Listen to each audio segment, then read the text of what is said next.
This is being live streamed.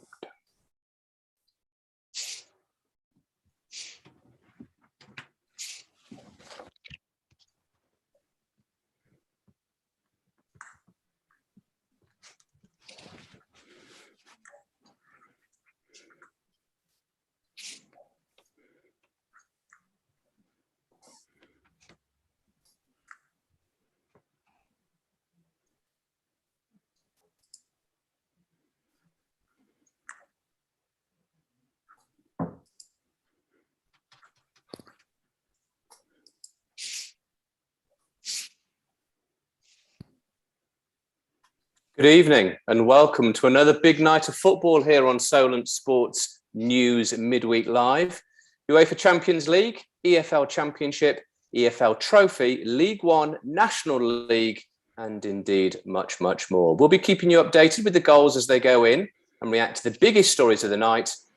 And if that's not enough for you, we'll also have some international basketball for you as Trento face Lietkabelis in the Lithuanian Basketball League, from the Lithuanian Basketball League in the Euro Cup. So sit back, relax, enjoy the next 2.5 hours of uninterrupted sports updates courtesy of sports journalism students at Solent University. This is Solent Sports News Midweek Live.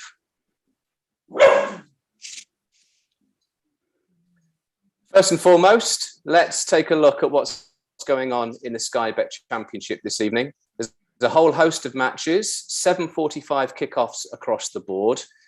We've got reporters at some of the big games. They don't get too much bigger than the game at the New Den. Millwall are taking on Reading at the Den. Our reporter is Luke Wallace. Luke. Thanks, Will. Two teams in contrasting forms meet at the Den tonight. Millwall won 4 of their last 6 coming into this one, while Reading's form has dropped off a cliff as Veljko Paunovic's side looked to stop the rot after 3 successive defeats. The team news for the host, there's a raft of changes. Outgoing Malone, Ojo, Ballard and Bradshaw for Smith, Murray Wallace, Kiftembeld and former Reading striker Benik Afobe. For the visitors, there's 2 changes. You have Marko Mitrovic in charge after Veljko Paunovic tested positive for COVID-19. John Swift makes his 150th Reading appearance, but Danny Drinkwater and Andy Yeardon both drop out of the matchday squad, which paves the way for Tom Holmes' return from injury and a first ever league appearance for 19-year-old Tyrell Ashcroft. In full, Millwall going for a 3-4-1-2. Bilakovsky in goal, Kiftembeld, Hutchinson and Cooper at the back 3. Leonard, Saville, Mitchell and Murray Wallace in midfield. Matt Smith will sit behind the striking duo of Jeb Wallace and Benik Afobe. Reading go for their traditional 4-2-3-1. Luke Southwood in goal. Baba Rahman, Liam Morse, Scott Dan and Tyrell Ashcroft at the back. Josh Laurent and Tom Holmes sit in behind midfield, behind Ovi Ajaria, Tom Dele-Bashiru and John Swift, and George Puskas is up top alone. Kickoff is in about 13 minutes' time here.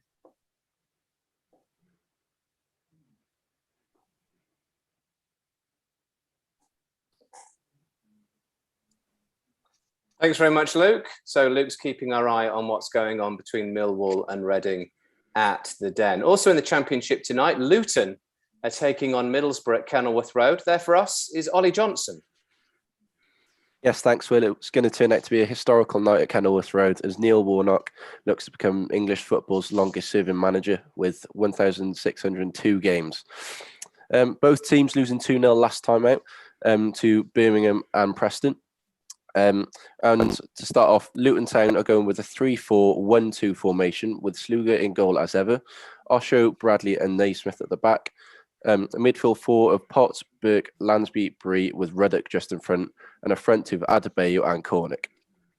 Borough looking to go with Daniels in goal with Paddy McNair, Sol Bamba and Dykesteel at the back. Tavernier, Jones, Howson and Crooks and Hernandez in midfield with Spora and Coburn at front.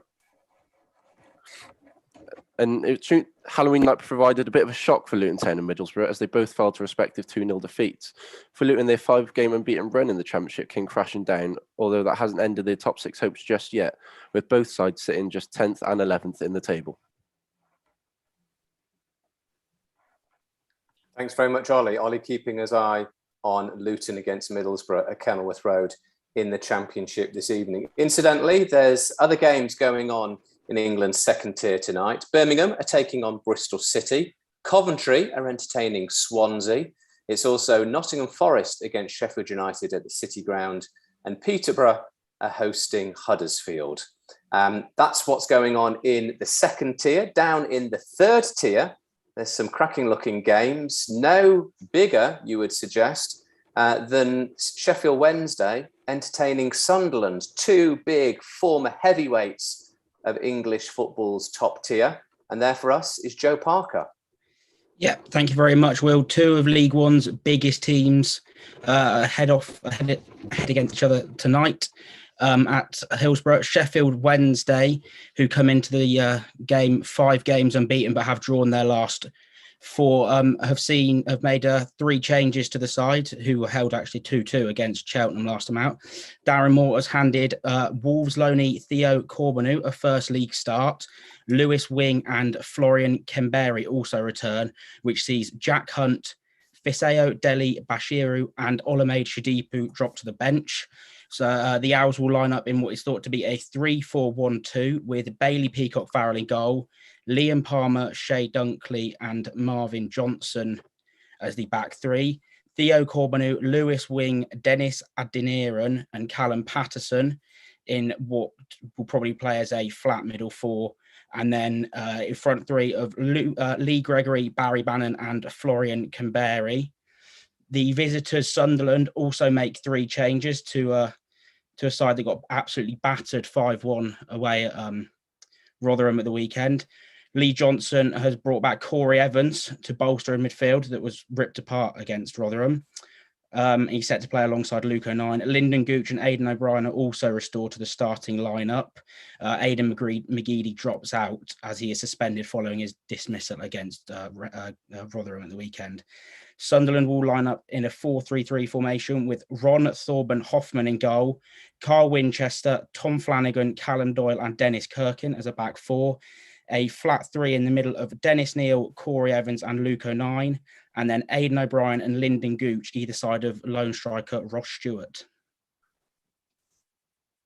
Great stuff. Joe Parker there at Hillsborough, keeping an eye on Sheffield Wednesday's championship game against Sunderland. Thanks very much, Joe. Okay, a little bit further down the table, but not that much further. Morecambe, enjoying life in England's third tier at the moment, are entertaining Cambridge United. Ashley Scott is watching this one for us. Yes, thanks, Will. I am here at the Mazuma Stadium ahead of Cambridge's clash with Morecambe. Now, both these teams sit near the bottom of the table, so it'll be an important match for building momentum going forward. Now, Morecambe's wretched away form continues following a 4th consecutive defeat at Oxford on Saturday, which saw them slip closer to the relegation zone. Whereas Cambridge finally ended their strong wait for a League One victory when they defeated AFC Wimbledon on Saturday to move 4 points clear of the relegation zone. Now, surprisingly, Cambridge have made 6 changes from Saturday's win, with Miltov, Dunk, Brophy, Masterson, Nibbs and Warman entering the starting 11, whereas Morecambe made 3 changes with McLaughlin, Woodson and McCalmont coming in for Cooney, Delaney and Phillips. I can see this match being a rough and scrappy game with both teams hungry to get some points to get them further away from that relegation zone. But we're just about 8 minutes away from kickoff, so I'll keep you updated throughout the evening.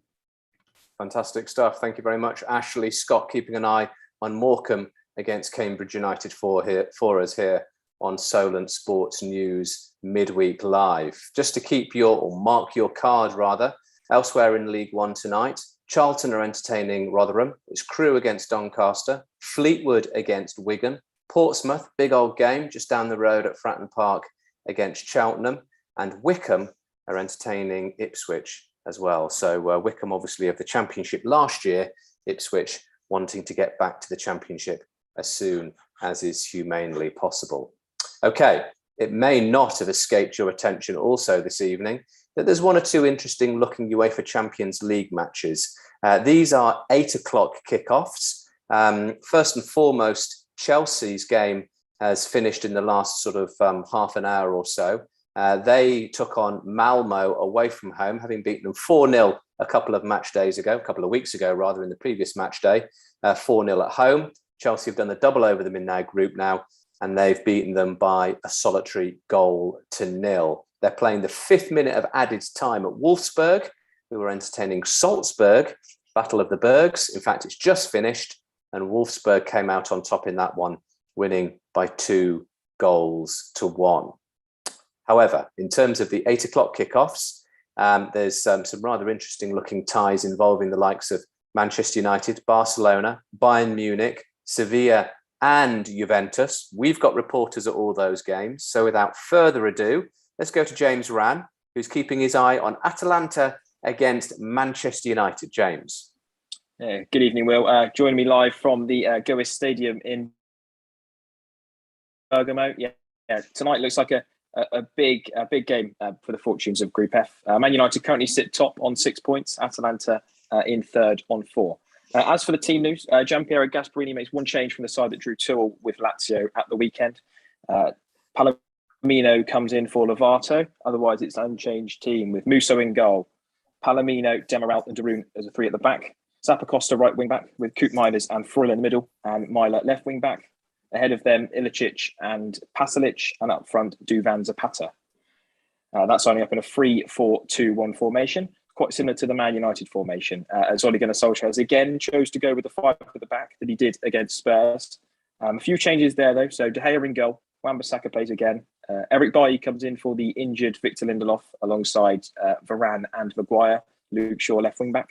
Paul Pogba suspended at the weekend for the game against Spurs. He's back in. He replaces Fred in the middle with McTominay. Bruno Fernandes sits ahead of those. And Marcus Rashford comes in for Edison Cavani, who unluckily doesn't get in the team after a goal at the weekend. So they line up as a 5-2-1-2. James Rann there, keeping an eye on what's going on between Atalanta and Manchester United in the Champions League. In Group F tonight, that is one of a number of 8 o'clock kickoffs. Also in Group E, another 8 o'clock kickoff is a Dynamo Kiev against Barcelona at the Dynamo Stadium. Harry Smith is there for us. Harry. Good evening, Will. Barcelona travel to the Dynamo Stadium to face Kiev for game week 4 in Group E of the Uefa Champions League tonight. The Blaugrana come to Ukraine looking to find their first win in 3 games, and also their first win since the departure of former manager Ronald Koeman. The hosts are yet to win in the Champions League this season and will be without 6 of their first team players. And Barcelona have been similarly unlucky with injuries recently, the most notable being Sergio Aguero, who went down clutching his chest in this weekend's 1-1 draw with Alaves. He's expected to be out for at least 3 months, and I think I speak for all of us here when I say we wish him a speedy recovery. The 2 sides take up the bottom 2 positions of Group E, with the top 2 being Bayern Munich and Benfica. And the lineups for the game today: Dynamo Kiev have a formation of 4-5-1, Georgi Bushgan in goal, Tomas Kedzora, Ilya Zonihi, Alexander Skrenta, Alexander Karasyev, Serkiv Styorchuk, Mikota Shaparenko, Viktor Tyankov, who is the top scorer with 15 goals in all competitions for Dynamo Kiev, Vitaly Bulaski, Carlos De Pena and Denis Garmash making up the team. And then the Barcelona lineup, 4-4-3, Marc-Andre ter Stegen, Oscar Mingueza, Eric Garcia, Clement Longley, Jordi Alba, Nicolas Gonzalez, Sergio Busquets, Frenkie de Jong, Xavi, Ansu Fati and Memphis Depay making up the team for Barcelona. Thank you very much, Harry. Harry keeping an eye on Dynamo against Barcelona. How Barcelona, of course, would love to get a win in any competition, but particularly on the European stage tonight. Bayern Munich are also entertaining Benfica at the Allianz Arena in southern Germany. Hayden Baker is all over this one for us. Hayden.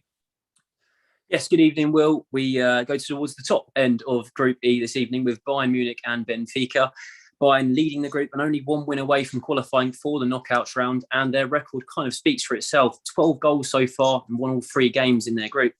They face off against second place Benfica, looking to pick up a dodgy patch of form coming out of the league. Only 5 wins in the last 10 games and have struggled to keep clean sheets in the recent weeks. Bayern Munich line up in a 4-2-3-1 with Manuel Neuer, Upamecano and Tanguy Nianzou getting a rare start in the centre-half role. Benjamin Pavard, Josh Kimmich, Serge Gnabry, Leon Goretzka, Robin Lewandowski, Leroy Sané, Kingsley Coman and Alphonso Davies make up the rest of the side. Meanwhile, for Benfica, a couple of changes and a couple of surprising changes as well. 5 from their last meeting between these 2 sides, in fact, including Darwin Núñez Their top scorer in the Champions League so far this season only makes the bench for them. Their lineup sees Odyssey Villamos in goal, Gilberto and Grimaldo at fullback, Lucas Verissimo and Jan Vertonghen at centre-half, Everton, Solihalo Miete, João Mario and Pizzi, Roman Yarmacek and Morata making up their forward line.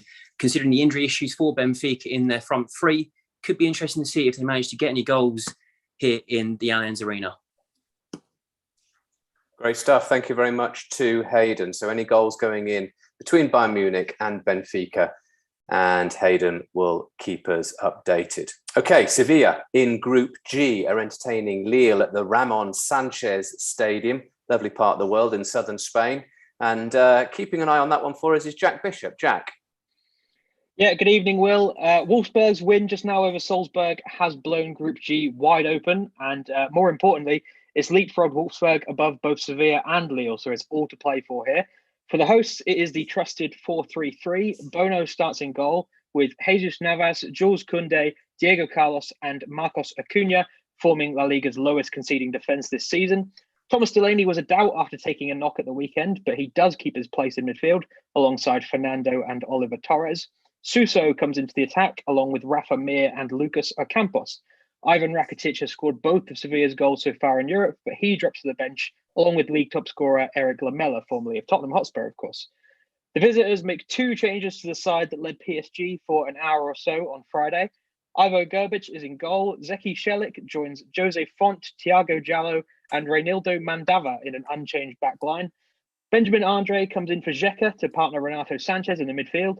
Jonathan's Bamba and Ikone are the respective wingers. Burak Yilmaz has a non-COVID illness, so 21-year-old Timothy Weah is partnering Ligue 1 top scorer Jonathan David up front. Neither of them have ever scored in the Champions League, though. About a quarter of an hour to kick off here at the Estadio Ramon Sanchez Pizjuan.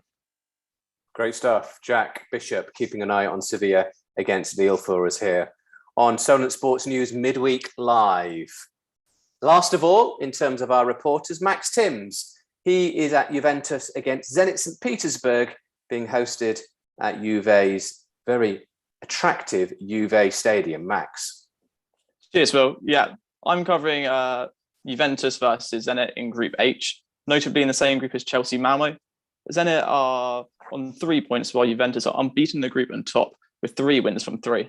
So I'll quickly run you through the teams. So Juventus are expected to line up with the classic 4-4-2 formation, with Szczesny in goal. Sandro, De Ligt, Bonucci and Danilo will make up the back line. Bernardeschi, Locatelli, McKennie and Chiesa make up the midfield four, and leading the line will be Morata and captain for the night, Dybala. For Zenit, they will be looking to line up as a 3-4-2-1 with Kristjok in goal, a back three of Rastiski, Christo Kaikov and former Liverpool defender Dejan Lovren. Wingbacks Karikiev and Storman will look to provide the width, but will also have to do a lot of defending, while midfielders Barrios and Vendel are expected to protect the back three at all costs. The front three is made up of Mostyov, Claudinho and Azmoun, but most notably Zenit's most dangerous player, Artem Dzyuba, is on the bench tonight. We're about 30 minutes away from kickoff, Will. Great stuff, Max. Thank you very much. Juve against Zenit St. Petersburg at the Juve Stadium. So again, just to recap what's going on around the Championship, League One and the Champions League tonight. If a goal goes in, we'll tell you about them. We've got reporters up and down the land, but we're a couple of minutes into the Championship and League One games. We'll be going to our reporters shortly to find out what's going on there. But Birmingham City are entertaining Bristol City in the Championship. It's Coventry against Swansea, Luton against Middlesbrough, Millwall, Reading, Nottingham Forest against Sheffield United, and Peterborough against Huddersfield, all in the Championship. In League One, Charlton against Rotherham, Crewe, Doncaster, Fleetwood against Wigan, Morecambe against Cambridge United, Portsmouth at home to Cheltenham, Sheffield Wednesday at Hillsborough against Sunderland, and Wycombe Wanderers against Ipswich Town. No goals in any of those matches so far. In the Champions League group stages tonight, Chelsea have already beaten Malmo by a goal to nil. That was a 5:45 kickoff. Likewise, Wolfsburg beating Salzburg by 2-1. And as we just heard, Atalanta against Manchester United, Bayern against Benfica, Dinamo Kiev against Barcelona, Juventus against Zenit St. Petersburg, Sevilla against Lille, and the only 8 o'clock kickoff that we don't have a reporter at is Villarreal against Young Boys. But rest assured, if anything happens, we'll let you know about it here on Solent Sports News Update. Okay, it's not just the football we're talking about tonight, though, because there's a big Euro Cup game going on in basketball between Trento of Italy and Lietkabelis of Lithuania. And our basketball correspondent, Matas Baranauskas, is watching this one for us. Matas. Yes, good evening, Will. And yeah, Trento's Lietkabelis is winning right now, 38-34 at halftime. And Lietkabelis started very well this game. They were up by 12 after the first quarter, and the second quarter, just everything changed. Trento started hitting some threes, and Lietkabelis' defense got sloppy, so they got back into the game. There was 1 point game at one point, but right now Lietkabelis is up 4, and their youngster, 22-year-old Pangionis Kalatsakis, has 9 points, and he's been very efficient tonight with shooting 90% from the floor, and he's been amazing and probably the player of the game so far. So it's halftime, 34-38 to Lietkabelis.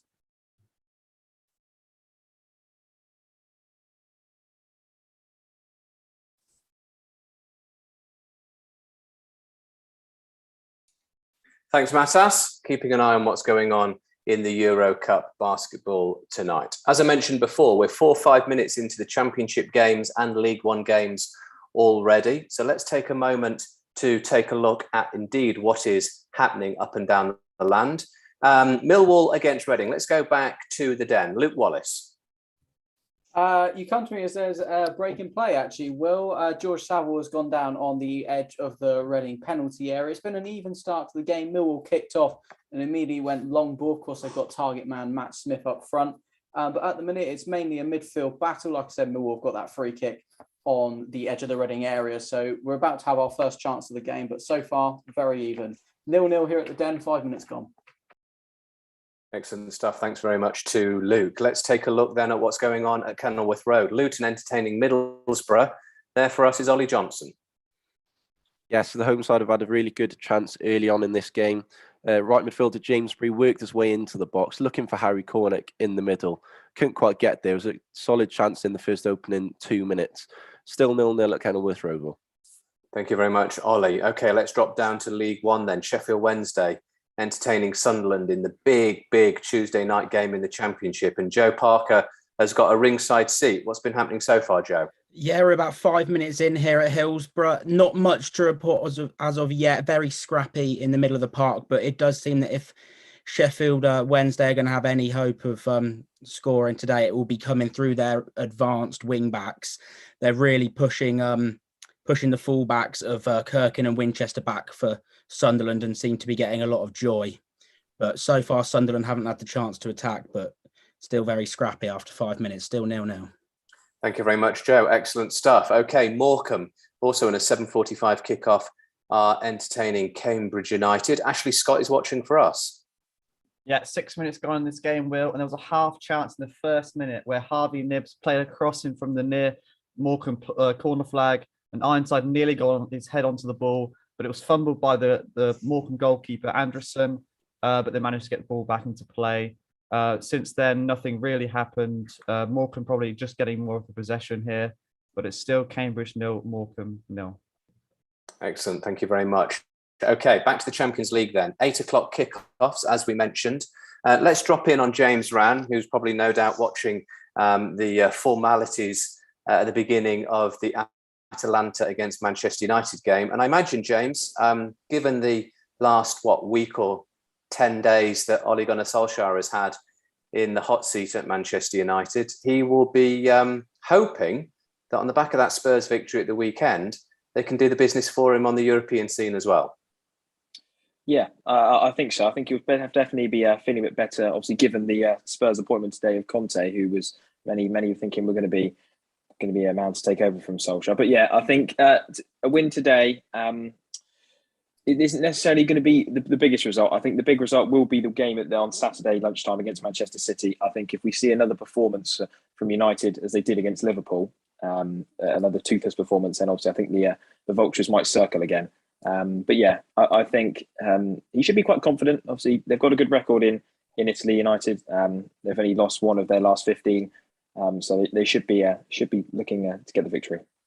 And even if they do have a bad first half, James, we've seen plenty of times this season, Man United, bad first half, better second half, or sometimes, occasionally, good first half, worse second half. They very much are a team of two halves. Yeah, definitely. I think it might just be a coaching thing, but I think they come out very, very slow from the blocks. It takes a while for some of the bigger players, the Fernandezes and the Pogba's, to get on the ball. But it's quite a different lineup tonight.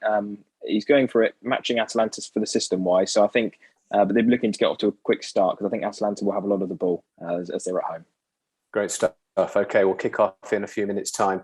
James Rand keeping an eye on Atalanta against Manchester United at the Gewiss Stadium. Okay, Bayern Munich, they had a bit of a shock result at the weekend, didn't they? The first time in most of our lifetimes that they'd conceded 5 goals. They're entertaining Benfica tonight at the Allianz Arena, and no doubt Hayden Baker looking for an instant response. Well, some would argue they have already responded, as shocking a result as it was. They did win 5-2 at Union Berlin at the weekend. But obviously that 5-0 at Mönchengladbach is it's a shocking result for Munich, and a shocking result for all of us who aren't used to seeing Munich be humbled in such a way.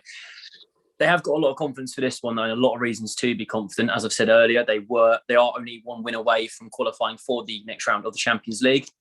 And their record against Benfica is absolutely, it's ridiculous. 11 times these two have met, 8 wins for Bayern Munich, 3 draws. It's the only team that Bayern has played this amount of times that they've never lost to in European competitions. So I think with their goal scoring record at home, an average of 4 a game, and that sort of record against a team like Benfica, I think they'll feel quite confident about bouncing back again.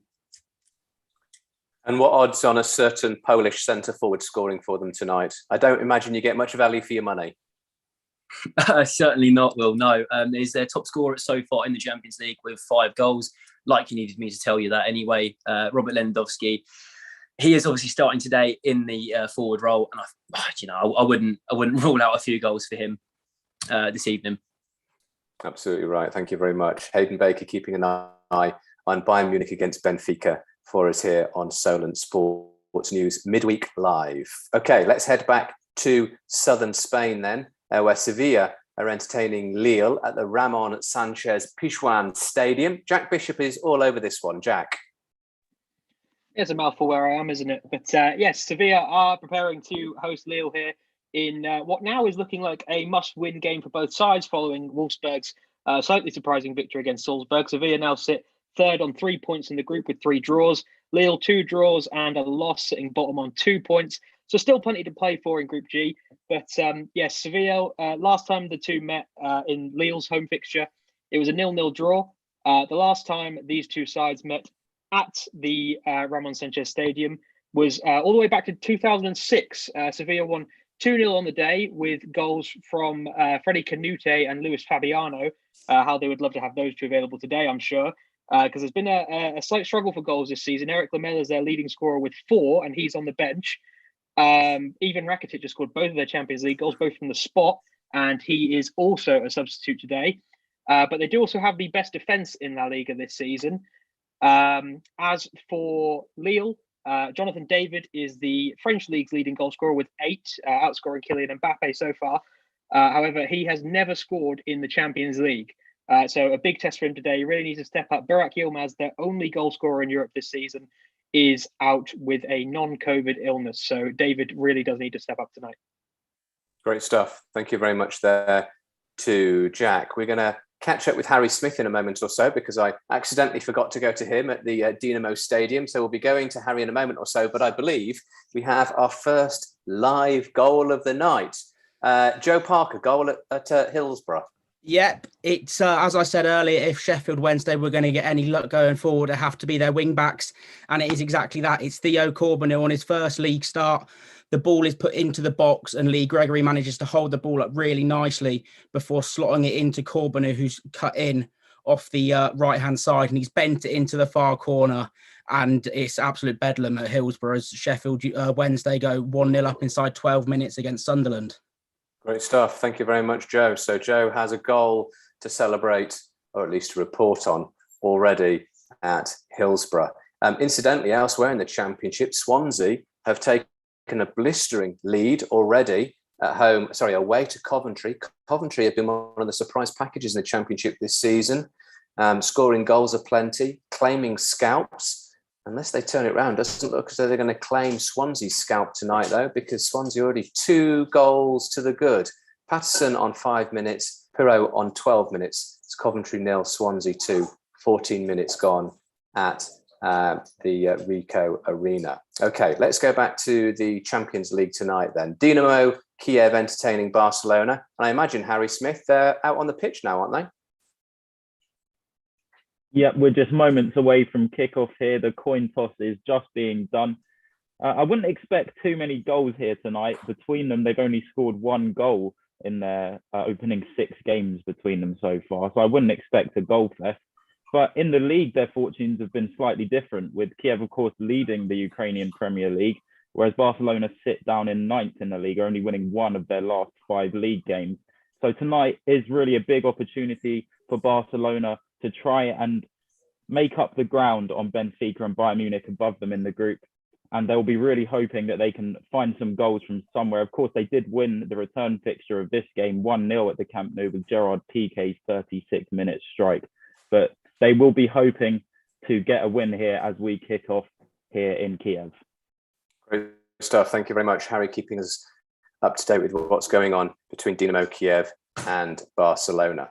And last of all, talking of coin tosses and about to get going, I imagine it's a similar sort of situation at the Juventus Stadium, Max, for Juve against Zenit St. Petersburg. Would it be fair to say that the home team are the overwhelming favourites tonight?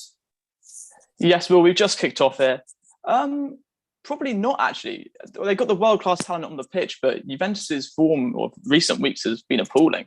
They've lost 2 games in a row in Serie A and are sat 9th in the league, while Zenit's last 2 games have been a 5-1 victory and a notable 7-1 victory over Spartak Moscow. So, not sure if they're going to be favourites. It could be a little bit of an upset today. But yeah, 35 seconds played, 0-0.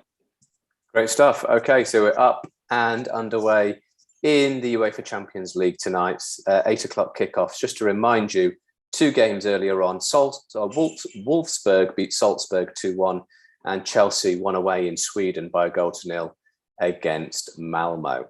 Okay, another goal in the championship tonight. Birmingham have taken the lead against Bristol City at St Andrews. McGree has got that goal, man on loan from Coventry this season, I believe. He's done his best already and put the Blues ahead inside the first 15 minutes against Bristol City. So good moment for him and a good moment for Birmingham City, who lead Bristol City, who really are having some rotten luck recently, by 1-0. Also, in League One, Fleetwood have taken the lead against Wigan. Andrew scored on 8 minutes. We're now 50 minutes into that match. Fleetwood 1, Wigan 0. And that is some scalp as well, because Wigan, of course, Latics way up the top of League One and doing very well indeed. Thank you very much already this season. Portsmouth had some rotten luck, some rotten form recently. They're trailing Cheltenham by 1-0 at Fratton Park. No doubt 1 or 2 boos already ringing around the South Coast club. Freestone scored on 6 minutes for Cheltenham. So it's Portsmouth 0, Cheltenham 1. And we've also heard from Joe Parker at Hillsborough, Sheffield Wednesday beating Sunderland by 1-0. You are bang up to date with what's going on around the country so far. Let's check in with our basketball correspondent then, Matas Baranauskas, who's watching a Euro Cup tie between Trento and Lietkabelis. Matas, are we into the second half yet? Yeah, it's the second half, 3 minutes into the third quarter, and Trento started this quarter very well. Their tie game 43 apiece, but Trento, they're playing defense very well. The ball is fizzing around. They just get easy baskets. But Trento at the moment, they already have 4 team fouls. So 1 more foul and then Lietkabelis every time they get fouled, they will go to free throw line. But so far, Trento are looking very good. And it's 6 minutes, 51 seconds left in the third quarter, and it's 43-43. And would you have thought that Trento would have been the favourites tonight, Matas? Are they the stronger side for those of us that don't know our Euro basketball? Liatkabel is the strongest side tonight. Trento is still looking for their first win of the season in Eurocup, and Liatkabel just after like long and tough game against Kazan Rubin in the last round, who was probably the best team in the Eurocup. They lost by 1 point at home, but Liatkabel is favourites of this game, and they should win it. And they are up by 3 right now, but Trento with the ball. Great stuff. Matas Baranauskas keeping his eye on Eurocup basketball action tonight. Trento against Lietkabelis. Anything goes on, and he will bring it to us. Okay, we've had a goal in the Championship. Let's go to Ollie Johnson, who's keeping his eye on Luton against Middlesbrough. Which way has it gone, Ollie? Yes, it's 1-0 to Middlesbrough. It was a fantastic counter-attack by the away side. Initially, it was a good chance by Luton. They went into the box, saved by the keeper, and then Matt Crooks drove into the Luton half, played it out to Sporer on the wide, and it crossed in for 18-year-old Josh Coburn to knock into basically an empty net. Keeper was nowhere near it. 1-0 at Kenilworth Road to Middlesbrough. Thank you very much, Ollie. So 1-0 to Middlesbrough against Luton at Kenilworth Road. One of 4 goals in the Championship tonight. Swansea beating Coventry by 2-0. Birmingham City beating Bristol City by 1-0. Still goalless though between Millwall and Reading, Nottingham Forest and Sheffield United, and Peterborough against Huddersfield. Let's go to the Champions League, because Harry Smith's keeping an eye on Dynamo Kiev against Barcelona, and Barcelona have come closest to scoring. Harry, is that right? Yep, we're 5 minutes in here in Kiev, and it was some really good work from Barcelona down the right-hand side. The ball got crossed in towards Ansu Fati, whose shot was blocked, and it fell to Memphis Depay in the 6-yard box before a last-ditch challenge from Tomas Kedzora stopped him from putting Barcelona 1-0 up here. But it's been a really positive start from the Spanish side. They, I don't really remember Dynamo Kiev really having a touch of the ball yet. So 0-0 here still, 6 minutes gone, but a great start for Barcelona. Thank you very much there to Harry. There has been a goal in League One. Wickham have taken the lead against Ipswich, which is some going as well, because Ipswich have been playing well recently. They seem to have gelled after all those summer signings, come together quite nicely. But Ipswich trailing so far against Wickham by a solitary goal. Okay, let's go back to the Championship. We've heard about the goal between Luton and Middlesbrough. Let's find out from Luke Wallace what's going on at the Den, where Millwall are entertaining Reading. Luke. I will. Both teams growing into this one. The big first chance of this first half fell to Benik Afobe, the former Reading striker. It was cut in from the right back to him. He was free on the edge of the box and ballooned the shot over to the extent that it landed in the Reading fans, who are in the second tier in the stand behind the goal. It was a shocking finish from him. And then Reading went up the other end. Again, John Swift, their talisman, was involved. He found Ovier Jaria with the ball. He played a ball on to Baba Rahman, who outmuscled his man, and cut the ball back to George Puskas, but it was cut out by the goalkeeper just before it got there. Mikhail Kifton-Beld is lucky not to be in the book as well. He sawed down Josh Laurent in one of the Reading attack moves, and had the play been cut out, I think he would have been cautioned. But luckily for him, the play went on and the referee let it go. Fairly even here so far. 20 minutes gone. Millwall 0, Reading 0 at the Den. Thank you very much to Luke. Okay, let's drop down to League One then. We recently heard from Joe Parker about Sheffield Wednesday's lead against Sunderland. Sunderland any closer to equalising, Joe, or are Sheffield Wednesday keeping their foot on the gas? Sheffield Wednesday are indeed keeping their foot on the gas. They've gone closer a few times since the goal, but the possession stats are in favour of Sunderland. But if you're watching the game, it's really all Sheffield Wednesday. They're absolutely dominating them when they do have the ball. The wing backs are causing chaos, and Sunderland just can't get a foot into the game. But we're only 21 minutes in. They'll be looking to improve, but Lee Johnson will not be very happy at the minute. I can imagine not. So Sheffield Wednesday look as though they very much have control. Okay, Morecambe against Cambridge United at Mazuma Stadium. Ashley Scott's keeping an eye on that one. How have the opening, 20 minutes or so gone, Ashley? Yeah, it's going quite well. I think Morecambe are definitely on top here. And just as you left me on the 8th minute mark, Wes McDonald had a great chance from the edge of the box with his right foot and forced a good save from Mitrov, who then went to the corner, but then nothing came from that. And then just after that, West McDonald did pick up a yellow card after fouling McCalmont when he was driving forward. But since then, it's been all Morecambe. And if any team look like they're going to score, it's going to be Morecambe here. But so far, it's still Morecambe 0, Cambridge 0 with 20 minutes gone. Great stuff. Thank you very much, Ashley. Always the commentator's curse, of course. If any team is going to score, it'd be Morecambe. No doubt Cambridge United stick one in the back of the net, literally in the next moments or so. Who knows? Okay, let's go to the UEFA Champions League then. We heard from Harry, Dynamo Kiev against Barcelona. Let's go to Group F, where Manchester United are away from home tonight against Atalanta at the Gateway Stadium. James Rann, how have the first 7 or 8 minutes gone? Pretty uneventful, really well. Cristiano Ronaldo cracked a shot within the first 30 seconds, but it dribbled through to the goalkeeper. And Scott McTominay did hit the post after a deflection, but he was offside in the process. Apart from that, nothing really going on. Quite scrappy in the midfield, and no team's really been able to get into any rhythm yet. So 10 minutes gone, still 0-0. Okay, thank you very much, James. So cagey start there in Group F. We heard about Barcelona going close against Dynamo Kiev. The other game in Group E, Bayern Munich at home to Benfica. Hayden Baker was telling us before kickoff how he thought Bayern Munich and possibly Robert Lewandowski might be amongst the goals tonight. Any evidence of that so far, Hayden? Well, surprisingly, early on in this game, it looked like Benfica were the more likely to get a goal. It's still 0-0 here at the Allianz Arena.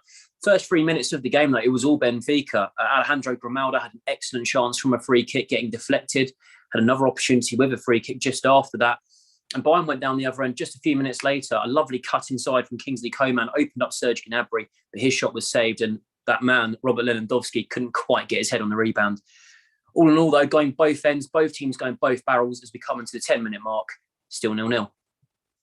Great stuff. Hayden Baker, thank you very, very much on that front. Okay, now, a couple of minutes ago, I understand that Sevilla looked as though they were about to score against Lille. Was that the case, Jack? And how have things been going subsequently at the Ramon Sanchez Stadium? Yeah, that was the case. Well, it's Sevilla who are looking the better side 10 minutes in here. And it's the two Argentines down the left-hand side for Sevilla, linking up not once but twice. Marcos Acuna, the left-back, did brilliantly to win the ball off Akone and then set Lucas Ocampos' countryman through on goal.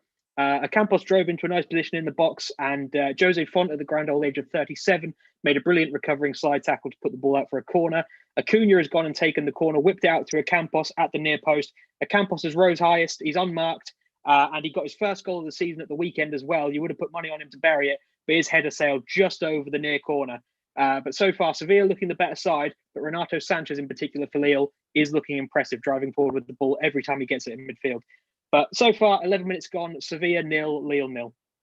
Brilliant stuff. Thank you very much, Jack. Now, I believe we have a goal at the Juve Stadium. Juventus against Zenit St. Petersburg. Which way has it gone, Max Timms? Yes, we're 11 minutes in. And I might owe you an apology for saying it's going to be a close game because Juventus have been dominant here. It's 1-0 Juve. Paulo Dybala with a brilliant left-footed half-volley finish. Just minutes ago, he already hit the post, but Juventus dominating here. 1-0 after 11 minutes.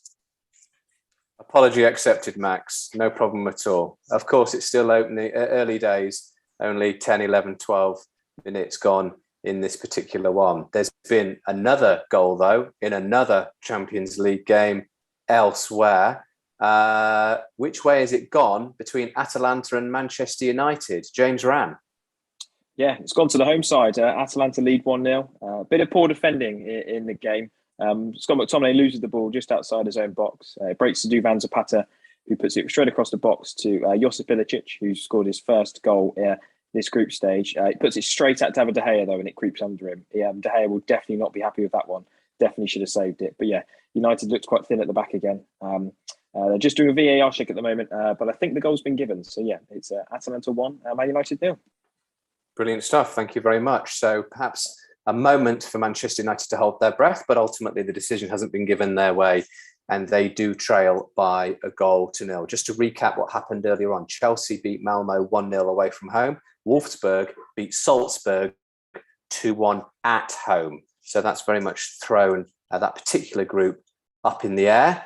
Chelsea looking very, very good, though, under Thomas Tuchel to progress to the next next round. Okay, let's check in with our reporters in the Championship again. Let's go back to Luton against Middlesbrough. Last time we heard from Ollie Johnson, we heard about a Middlesbrough goal.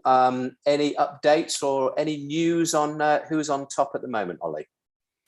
Yeah, still Middlesbrough, to be honest, Will. Although one of the players who was involved in the lead-up to the goal had a bit of a knock, Matt Crooks. He looks to be okay now. He seemed to go up for a header and clashed heads with one of the Luton Town players. I wasn't sure who it was. But it's still Middlesbrough in the game. Luton still having their chances, but Middlesbrough on the attack now. And finished, hasn't come to anything. Still 1-0 to Middlesbrough. Brilliant stuff. Thanks, Ollie. We'll go to Luke Wallace in a moment or so, who's watching Millwall against Reading at the Den. But Ashley Scott in League One is watching Morecambe against Cambridge, and there's been a goal in that game, Ash. Yeah, and I've cursed Morecambe. As I said before, Cambridge have actually got the first goal here. There's an absolutely incredible volley from Warman. Incredible volley. It was an absolutely brilliant cross from Okadina on the top edge of the box, volley straight into the top left corner. Brilliant goal. 1-0 Cambridge. Excellent stuff. There you are, you see. No sooner do you think a game's going to go one way, it goes another. That is the joy. Well, it's the joy of football, isn't it? But it's certainly the joy of the EFL. On any given day, anything can happen. Okay, back to the Championship then. Luke Wallace watching Millwall against Reading at the Den. How have things been going in the first, half an hour or so, Luke? Still pretty even here, to be honest with you, Will. One major chance each. George Puskas did some really good work up front to drive forward with the ball, beat a couple of men and drove his cross low hard into the box, but John Swift's shot was blocked. Up at the other end, it was Jed Wallace, who seems to haunt Reading a little bit. He dived down the right and found Benicophobia again, but his shot was blocked by Luke Southwood, who got injured in the process. So we did have a little bit of the break here. Again, I've got to mention Mikhail Kiftenbeld. He's now been spoken to by the referee again for chopping down Ovier Ajaria this time. But I have to say, dare I say it, Reading are taking a little bit more of a controlling stake in this game now. Certainly seeing more of the ball. We're ticking towards the half an hour mark, but it's Millwall 0, Reading 0 here at the Den. Let's see whether or not the commentator's curse also works at the Den. It's worked on 2 occasions tonight. Let's see if it happens for a third. Thank you very much to Luke. Okay, we'll be checking in with what's going on at Hillsborough in a moment or so, but I believe there's been another goal in the Champions League. Jack, who's watching Sevilla against Lille. Which way has it gone, Jack Bishop? It's a goal for Sevilla, Will, and in truth, it's what their opening 15 minutes or so has deserved, but it's come in very unfortunate circumstances for Lille. Thiago Dallo has actually made a brilliant sliding interception of a through ball for Suso. It's bounced off his teammate Bamber and put Suso through on goal. Suso's cut it back to Mir on the edge of the box. His shot is blocked, and Lucas Ocampos at the back post has an open goal to knock it into. At first, looked like it might be offside, but Jose Font at the opposite post was playing him on, so Sevilla take the lead. 16 minutes gone here. Sevilla 1, Lille 0, but it looks like there might be about to be a penalty for Lille, Will. No, referee says nothing doing. Do continue. Sevilla 1, Lille 0. Great stuff. Thank you very much. Okay, we will go to Joe in a moment or so at Hillsborough, but was it a goal? Was it not a goal? Possibly a goal? Hayden Baker can fill us in. He's watching Bayern Munich against Benfica. Hayden. It was very nearly Benfica 1, Bayern 0, but it was not a goal, I can confirm, Will. VAR certainly have confirmed. Came from a corner kick for Benfica. The ball drifted across to Pizzi, who's not normally in the side, but he made a lovely pass across goal for Lucas Verissimo to tap home. He was a whisker offside. It was so close. Lino flagged it right from the start, so no disappointment for Benfica, but it was very nearly 1-0 here. But 16 minutes in, Bayern Munich 0, Benfica 0, it remains. Great stuff. Thank you very much. So, Bayern Munich, despite their unbelievably good European record against Benfica, not having it all their own way. Manchester United certainly not having it their own way either at the Gewis Stadium. We'll be hearing from James Rant in a moment or so. But as promised, let's go back to Hillsborough. Let's go back to the Sky Bet League One, where Sheffield Wednesday are entertaining Sunderland. Joe Parker.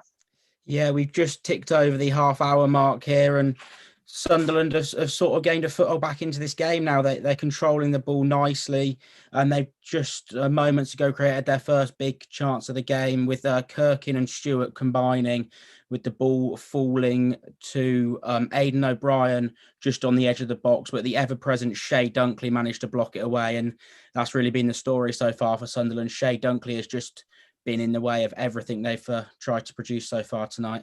But yeah, like I said, just over the half-hour mark here, still 1-0 to Sheffield Wednesday. Thank you very much, Joe. Elsewhere in the Championship, Coventry have got one back against Swansea. So it's Coventry 1, Swansea 2. McFadzean just before the half-hour mark for Mark Robbins' side. Elsewhere in that division, it's Birmingham 1, Bristol City 0. Still, that's what the score was from the opening first 5 or 6 minutes. We also know that Middlesbrough are beating Luton by a goal to 0. We've heard from Ollie Johnson on that front. Still goalless between Millwall and Reading, as Luke Wallace was saying. Still goalless at the City Ground between Nottingham Forest and Sheffield United, and also 0-0 Peterborough against Huddersfield. Down into League One, Charlton 0, Rotherham 0. It's now Crewe 1, Doncaster Rovers 0. That goal has just gone in from Chris Porter in the last couple of seconds or so. So Crewe leading Doncaster by a goal to 0. Fleetwood still leading Wigan by the same scoreline, 1-0. We know that Cambridge United are beating Morecambe by a goal to 0. Portsmouth have just equalised in their match against Cheltenham. Freestone got the first for Cheltenham, and Portsmouth have literally just equalised in the last couple of seconds or so. So much so they haven't put up the scorer yet. Yes, I can see it's now Hackett Fairchild who's equalised for Portsmouth. First, I think I'm right in saying, his first senior goal. Sheffield Wednesday are beating Sunderland by a goal to 0, that much we know. And also in the game between Wycombe and Ipswich, Wycombe did take the early lead, but Ipswich have just equalised in the last couple of minutes or so through Chilena. So that is 1-1 in League One at the moment. Okay, where did we get up to? We got up to the Champions League, didn't we? No, we didn't. We got up to Sky Bet League One. We heard from Joe. Let's now hear from Ashley, who's watching Morecambe against Cambridge United. What's been going on since we were last with you, Ash? Yeah, it's been really, really great. End-to-end stuff here. So 34 minutes gone. The game has really opened up after what was an expected commentator's curse goal. Morecambe are really pressing here to try and get an equaliser before half-time. Jonah Ayunga had a chance from the edge of the box, but it was blocked by the defender. This game's really opened up now, 10 minutes till half-time, but it's still 1-0 to Cambridge United. Great stuff. Thanks, Ash. Okay, well, we heard from Hayden, didn't we, and the goal that never was at Benfica. We heard from Jack, Sevilla taking the lead against Lille, and Lille almost getting a penalty, but not quite. So let's check in with James, who's watching Atalanta against Manchester United. Last we heard, James, I guess we're approaching maybe the first half of the first half, Atalanta were leading against Manchester United. Is that still the case? Yep, still 1-0, Will. 22 minutes in. It's been a bit of a weird game. United are pressing very hard up the pitch. Looks like Harry Maguire is mainly the only defender in United's own defensive half. Rafa Varane is sitting pretty much on the edge of the centre circle, spraying passes around. But it does leave him susceptible to the counter-attack. We've just seen a long ball over the top. Dufan Zapata's got the beating for Harry Maguire all day long. We know he's not the quickest, even with his new haircut. But Zapata just put it wide. So United potentially could have conceded another, but they're trying to push and press on the front foot. Still 1-0 then to Atalanta. Thanks very much, James. Okay, let's catch up with Harry Smith. Dinamo Kiev against Barcelona. The last we heard in this match, Barcelona had come closest to scoring. What are things looking like as you approach the midway point in the first half, Harry? Yeah, well, we're 22 minutes gone here in the first half. It's still 0-0. I think the best way I can describe it is I've probably had the same amount of touches as the majority of the Dinamo Kiev players. They've only had 30% possession, Barcelona having 70%, but no real penetration from the Spanish side. They haven't really created many chances. A couple of decent attacks down the wings, but other than that, not much. Halfway through the first half here, and it's still 0-0. Okay, Barcelona still firing blanks at the moment. Let's jump down then to the Juve Stadium. Max Timms is watching Juventus against Zenit St. Petersburg. And Juventus looking any better? 23 minutes gone here, Will, and it's still 1-0 Juventus.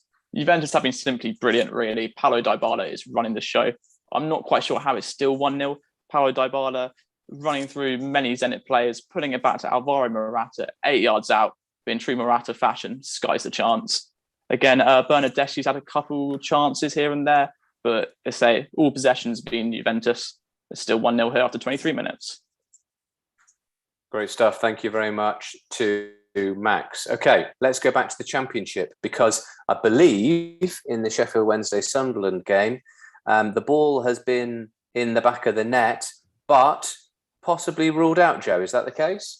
Yeah, that is the case. Just moments ago, like I said, Sunderland really getting a foothold into the game, and they attacked again, this time through Stewart, whose effort was deflected, and it fell to Daniel Neal, who slotted the ball away calmly. But as he wheeled away to celebrate, the Lino put his offside flag up. So it's still 1-0 here to Sheffield Wednesday, but they will be really looking to try and kill some time before half time and just try and get in and still at 1-0, because it's all Sunderland for the last sort of 5 or 10 minutes here. Thank you very much to Joe. Okay, jumping from from League One to the Champions League. Back to Jack Bishop, who's watching Sevilla against Lille, and a bit of VAR controversy, Jack. Yeah, lots of controversy here, Will. First of all, obviously, when I was last with you, I thought that we were about to see a Lille penalty. Having seen the replay, I'm in disbelief that there was no penalty given. Jonathan David's taken it off a Kone, run to the byline. He's cut back, ready to square it to Weah for what would surely have been a goal.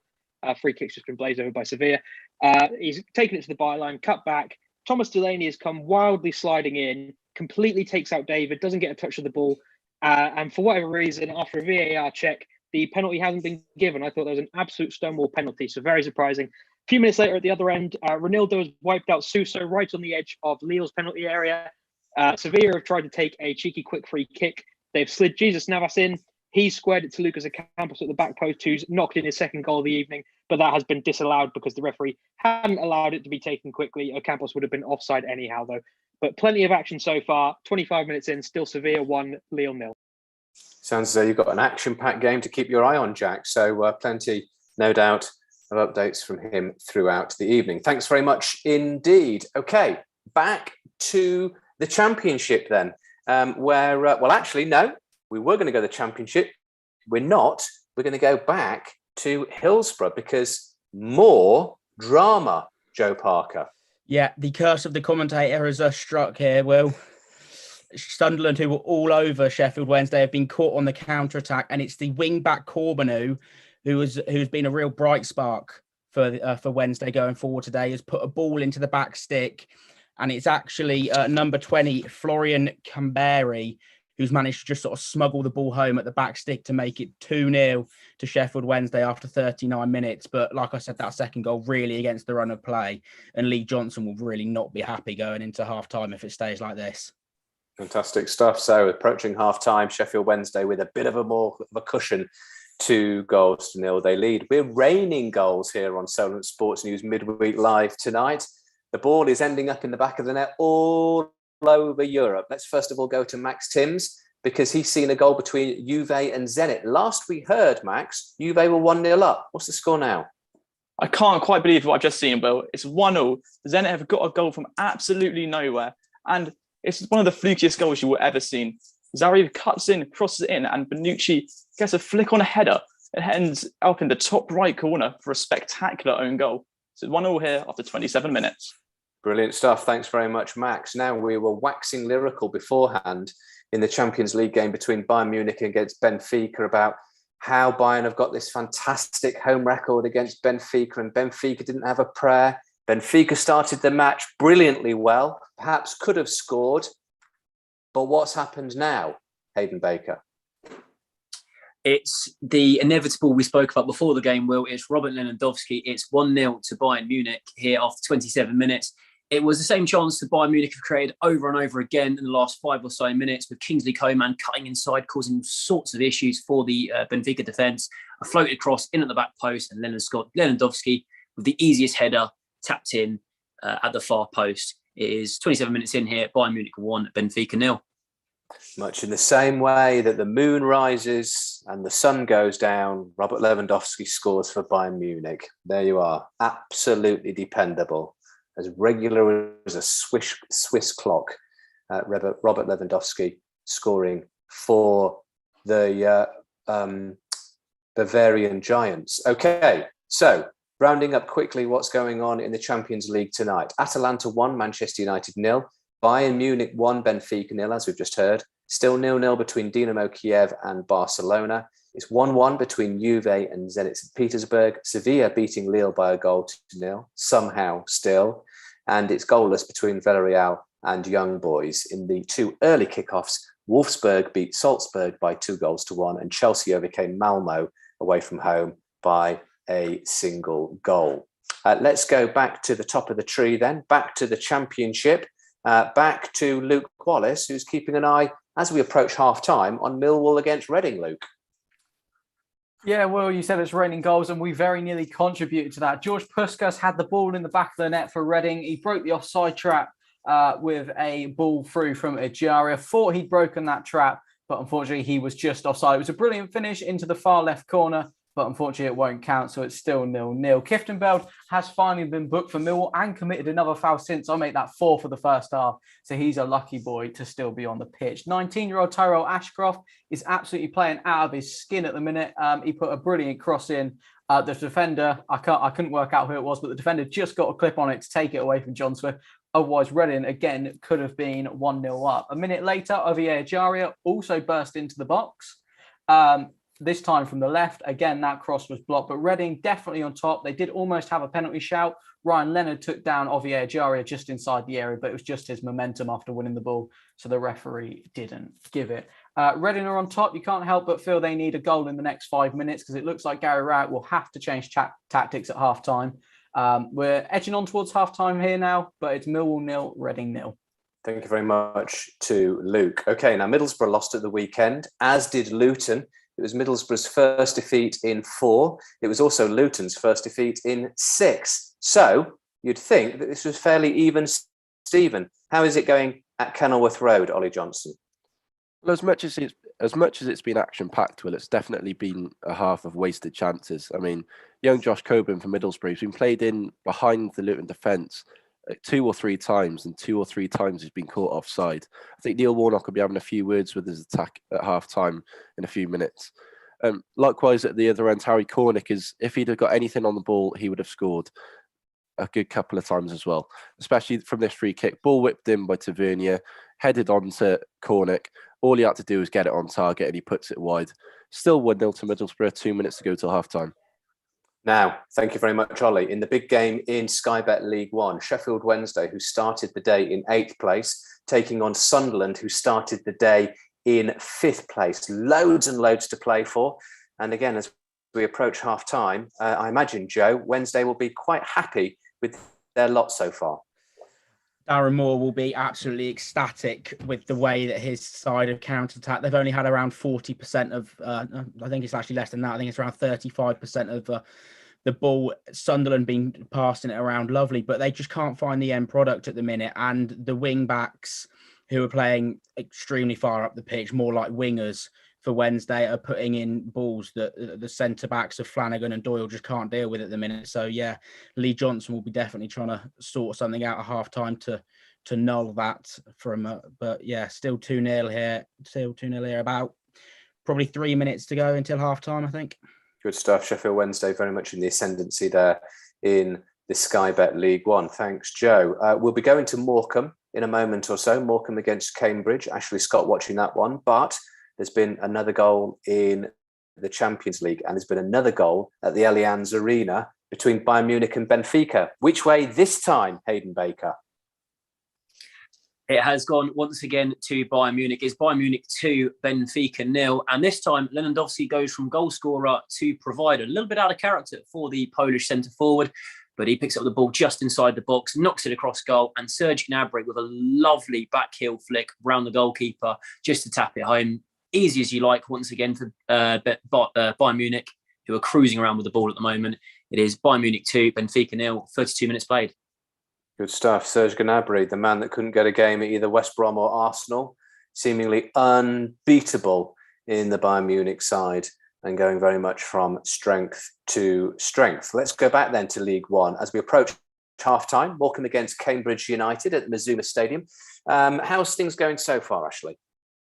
Yeah, the halftime whistle has just gone here at the Mazuma Stadium. Just before halftime, there's a great chance as Paul Digby brought the ball through to Joe Ironside, who is one-on-one with the goalkeeper, but forces Anderson to make an incredible save. But watching it back, you can't not think that this game should be 2-0 to Cambridge.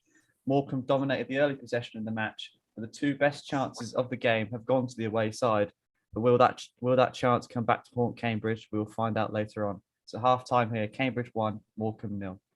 Thank you very much indeed to Ashley. So we'll let the guys in the Sky Bet Championship and League One just have a moment or so at half-time. Well, actually, before we say that, before I promise anything to anyone, big chance at Kenilworth Road, Ollie Johnson. I'm not sure how Luton haven't scored there. Great chance from a corner, Will. Ball was whipped in. Reesburg heads on to the far post, and two players have gone up for the same ball. I think it was Bree and it was Adebayo have both gone up for the same ball. They crash into each other. The ball dribbles over onto the line, and it's cleared away by Howson for Middlesbrough. If either one of them have got a solid touch on that, it would have been 1-1 on the brink of half time. Still 1-0.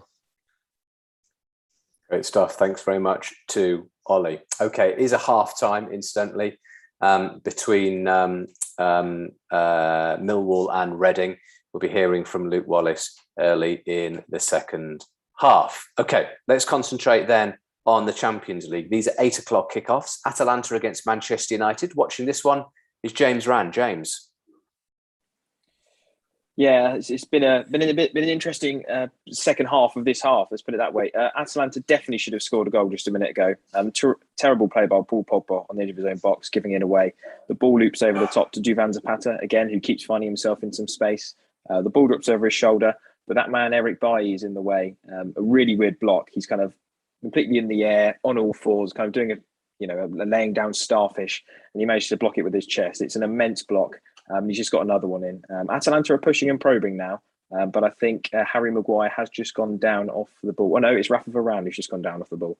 He's going to receive some treatment, so potentially not too good for United, but it's still 1-0 to Atalanta, 35 minutes in. Thank you very much to James. So approaching the last sort of 10 minutes of that game, Manchester United still chasing the game somewhat. Okay, let's go to Harry Smith. He's watching Dynamo Kiev against Barcelona, and Barcelona having the better of the first half. Would that be fair to say, Harry? I think that would be fair to say. Since you last came to me, Dynamo Kiev did start to create a little bit more, with Shaparenko having a duo of chances, but the most notable chance of the first half so far has gone Barcelona's way. It was a whipped-in free kick from Jordi Alba, and it was Clement Longley who, diving header at the edge of the 6-yard box, crashed against the post. Whether or not it would have counted is up for debate, as the flag did go up for offside afterwards, but it is still 0-0 here with 9 minutes left in the first half. Great stuff. Thank you very much. So still waiting for a breakthrough between Dynamo Kiev and Barcelona. Let's head then down to Max Timms, who's keeping an eye on Juventus against Zenit St. Petersburg. Last we heard, it was 1-1. Any closer to adding to that scoreline, Max?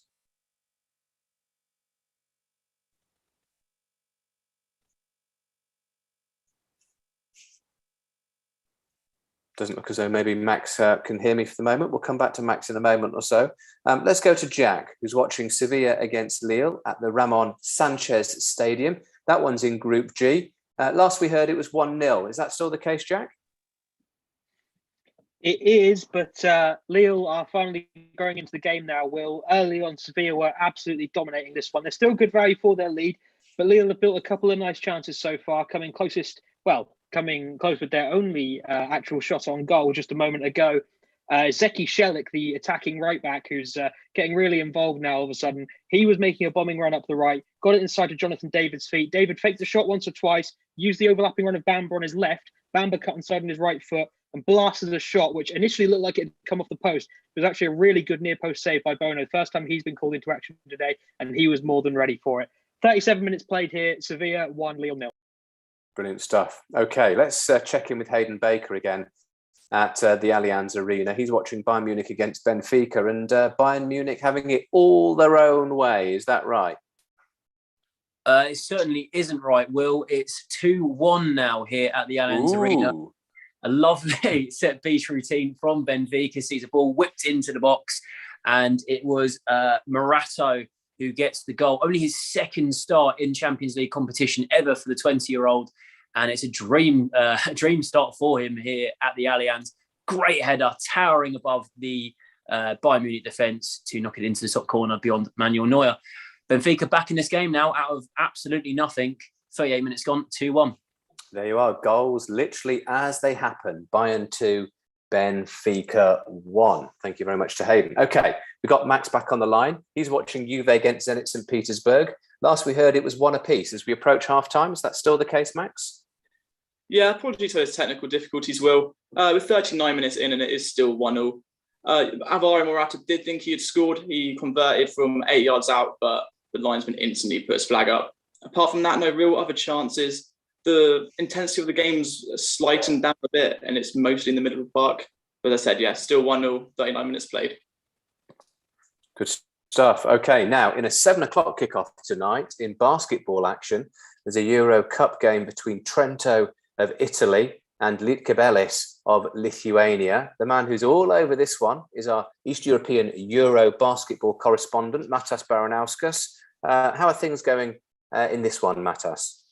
Well, there's 3 minutes left in the fourth quarter, and Lietkabelis just pulled away in this quarter. Just their intensity on defense got better. They're hitting their shots.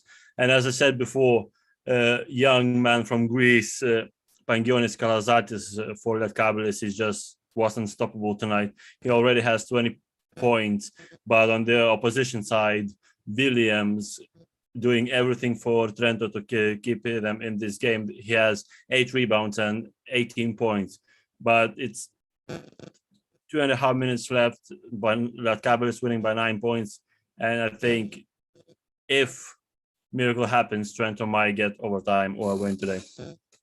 Okay, so it looks as though it's very much in Lietkabelis' own hands. What, just out of interest, how will the next match go, Matas, do you think? I mean, is this group games? Is it like the Champions League? Is it group and then you progress, or is it knockout competition? How does it work? Yeah, it's still a group stage, but it's unlike in Europe in Champions League. There's 10 teams in one group, and 8 teams progress in the next round from one group and 8 teams from another group. And Lietkabelis are now they have 1 win and 1 loss. And as I said before, Trento is looking to get their first win, and I don't think it will happen today. Okay, well, we don't want any more commentators' curse. We've had enough of that tonight, but it certainly looks as though Trento are facing down the barrel of another defeat. Matas, thank you very much. We'll catch up with Matas a little bit later once that game has finished. Okay, let's go back to the Champions League action. We'll catch up with our Sky Bet Championship and Sky Bet League One reporters in a moment or so, but their games are at half-time. Our featured games I'll get Millwall against Reading at the Den, and that is, as I say, at half-time, and that's currently goalless. Luton against Middlesbrough is one of our other featured games, and currently Middlesbrough enjoying their half-time oranges and leading Luton by 1-0. In Sky Bet League One, Sheffield Wednesday are currently 2-0 up against Sunderland in the big game at the top of England's third tier, and Morecambe are also trailing at home to Cambridge United by 1-0. We'll be hearing from Luke, Ollie, Joe and Ashley in a short while. Let's keep our eye, though, on the Champions League. And we said it was raining goals a little bit earlier on. We've now got raining more VAR decisions. I mean, you've had a lot to keep your eye on, Jack Bishop, in the game between Sevilla and Lille. I have, Will, and it's Thomas Delaney at the heart of it again. He should have already given a penalty away with the deciding challenge on David earlier. But it seems that Lille have finally got their comeuppance on Delaney. Renato Sanchez was looking to hook a ball into Jonathan Bamber as he ran into the box. Delaney, rather than tracking his man, has decided to put his arm behind him and just literally hook Bamber by the face. And after a VAR check, the penalty has been given. Jonathan David is standing over it right now. Willie stepping up. It's a slow run up. He hits it into the bottom left-hand corner. It's a goal. Lille have equalised here. Jonathan David with his first ever Champions League goal. The Canadian drills it into the bottom left-hand corner. Bono did dive the right way, but David just managed to roll it under the goalkeeper. As I say, Thomas Delaney giving away the penalty that he perhaps should have given away earlier in the game. And now Lille are equal here. Sevilla 1, Lille 1, with just a few minutes left. Brilliant stuff. Thank you very much to Jack. So literally goals as they are scored here on Solent Sports News Live midweek special. Okay, let's head to Atalanta against Manchester United. The final few moments, maybe even playing added time already between these two in Group F. James Rand keeping an eye on this one for us. James. Yeah, just coming up to half-time now. United were forced into a change earlier. Rafa Varane has had to come off. Not too sure what it was. He went down off the ball, but just gone straight onto the bench and sat down in the dugout. They brought on Mason Greenwood, so I think Ole Gunnar Solskjaer switched to his trusty 4-2-3-1. But it's not really working out since the change has been made. The midfield two of McTominay and Pogba are struggling on the ball a lot. They're getting pressed quite high by the Atalanta players, and Atalanta are definitely having a lot more of the ball and a lot more chances than United are. Just come up to half time and it's still Atalanta 1, Man United 0. Thanks very much, James. Now we've got a goal in all our Champions League featured games tonight, with the exception of the match in Group E between Dinamo Kiev and Barcelona. Watching that one for us, Harry Smith, as you approach half time. Any closer to a breakthrough, Harry? Well, Barcelona have been knocking on the door, but they haven't been knocking very hard. There's not been any clear chances. There was a corner that was whipped in and the header was won by Nicolas Gonzalez. And then the ball kind of ping-ponged around the box for a little bit before it came to Ansu Fati, who tried to control the ball rather than striking it first time. It was at an awkward height for him. But other than that, there's been no real clear chances. It's getting a little bit scrappy now, a few late challenges flying about, but it's still 0-0, 30 seconds before the interval here.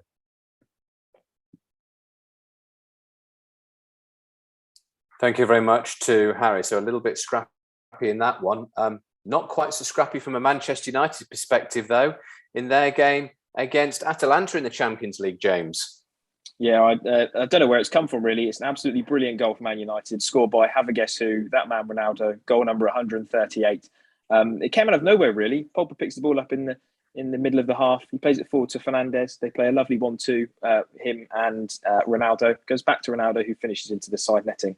Just coming up to added time, and we've got 4 minutes, and it's United 1, Atalanta 1. Fantastic stuff. Thanks, James. Let's go straight over to the Allianz Arena, where we have a penalty, Bayern Munich against Benfica. Hayden Baker, which way has it gone? It went to Bayern Munich and it has been missed. You wouldn't believe it. It was Robert Lewandowski who stepped up to take it, and it's been saved by the goalkeeper. It was pretty much as low as it could really get for Lucas Verissimo. He was one who had his goal disallowed early on in the game for Benfica. He was one who gave away the penalty, a frail arm in a lunging challenge to try and block the ball. Fortunately for him, he's been let off the hook, and Lewandowski has missed the penalty. So it remains a minute into stoppage time, 2-1 to Bayern Munich. So two heavyweights of European football. 1 minute, Cristiano Ronaldo scoring, equalising for Manchester United. The next minute, Robert Lewandowski. You'd have bet your house on him, wouldn't you? Scoring from the penalty spot with his scoring record, missing in their match against Benfica. Plenty of drama there for Hayden Baker to keep his eye on. Okay, we've spoken to James, spoken to Harry, spoken to Hayden. Let's now check in with Max. Is it any more serene and any more gentle going on between Juventus and St. Petersburg, Max? So half-time is just upon us now. Still 1-0 here. Juventus trying to desperately find a breakthrough. They've been upping the intensity a bit, whipping lots of crosses in, but no real clear-cut chances. Weston McKennie, the American, had a headed effort, saved pretty comfortably by the Zenit goalkeeper. But Zenit will be pretty happy, I think. They've defended well, looked dangerous on the break. We've got an intriguing game on our hands here. Brilliant stuff. But as we approach half-time, or we are at half-time, still 1-1. So level pegging there. Let's just finally catch up with Jack Bishop. Is it half-time yet between Sevilla and Lille, Jack? Yeah, the whistle has literally just gone for half-time, Will, but there was huge amounts of action in the couple of minutes just before. Ikone involved for Lille. He has burst onto a loose pass by Acuna, who was trying to pass along the back line for Sevilla. Ikone has absolutely burst onto the ball, taken a heavy touch to get himself through on goal. He's away from the defence. Bono rushes out to him, and at the crucial moment, he just gets the ball caught under his feet, is forced to try the spectacular backheeled shot, and Bono is straight down to it. Just a couple of minutes later, Lille in possession in midfield again. Renato Sanchez has seen a run from Ikone once again, clipped the ball over the top to him. Ikone looked to be in behind once again, but once again couldn't get the ball out of his feet and allowed Acuna to make a recovering tackle. Sevilla then went up the other end. Koundé got himself involved in the attack, left it to Jesus Navas, drilled it across to Ocampos, just like they had the ball in the net earlier. This time Ocampos couldn't quite get on the end of it. And the half-time whistle has gone at the end of an action-packed half here in Seville. It is Sevilla 1, Lille 1. Fantastic stuff. Thanks very much, Jack. Yeah, keeping an eye on what sounds like a very entertaining first 45 minutes in Champions League football tonight in Group G. Take a moment, guys. Take a moment to catch your breath. Take a moment to reflect on what's been going on in the first half. And we are able to also tell you that it's half-time now between Atalanta and Manchester United in Group F. Okay. The great thing about having kickoffs at different times, it means that when the guys who are covering Champions League games have their half-time break, the Championship and EFL football has got going again. So we're back up and running in the Championship and in League One. Keeping an eye on what's going on between Millwall and Reading at the Den is Luke Wallace. How have the first couple of minutes of the first half gone, Luke? We've literally just kicked off.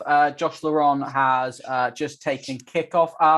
I thought there might be a change from Millwall at half-time, and to my surprise, Gary Rowett has made a double change at half-time. Obviously, Mikael Cliftonbeld had an awful first half, 4 fouls, was almost lucky to still be on the pitch. I thought he might come off for Scott Malone, which is exactly what's happened. But the other change, Matt Smith, who has scored 3 goals and got an assist in 9 games against Reading, he's come off for Mason Bennett for his 6th appearance of the season. So a double change for Millwall. We'll see if it works for them. Reading missed a lot of chances in the first half and might be made to pay for them. They've only scored 6 goals on the road so far this season, haven't had a shot on target yet tonight. So work to do for both sides. And as we kick off here, it's Millwall 0, Reading 0. Fantastic stuff. Thank you very much to Luke. So they've just kicked off at the Den. Are we back underway at Kenilworth Road, Ollie Johnson, between Luton and Middlesbrough? Yeah, only just underway. I think there's still work to be done for both sides. I mean, Middlesbrough had the better of the half, but like I said just before half-time, it's very much a half of wasted chances. I think both managers, Nathan Jones and Warnock, would have spoken to their attack to be a bit more clinical in the second half. Still 1-0 at Kenilworth Road. Great stuff. Thank you very much to Ollie. So just rounding up what's going on in the Championship. Bristol City are trailing Birmingham by a goal to 0. Coventry are 2-1 down at home to Swansea. It's Luton 0, Middlesbrough 1, as Ollie was just telling us. It's 0-0 between Millwall and Reading, as Luke was just telling us. And it's goalless currently, 3-4 minutes into the second half between Nottingham Forest and Sheffield United at the City Ground.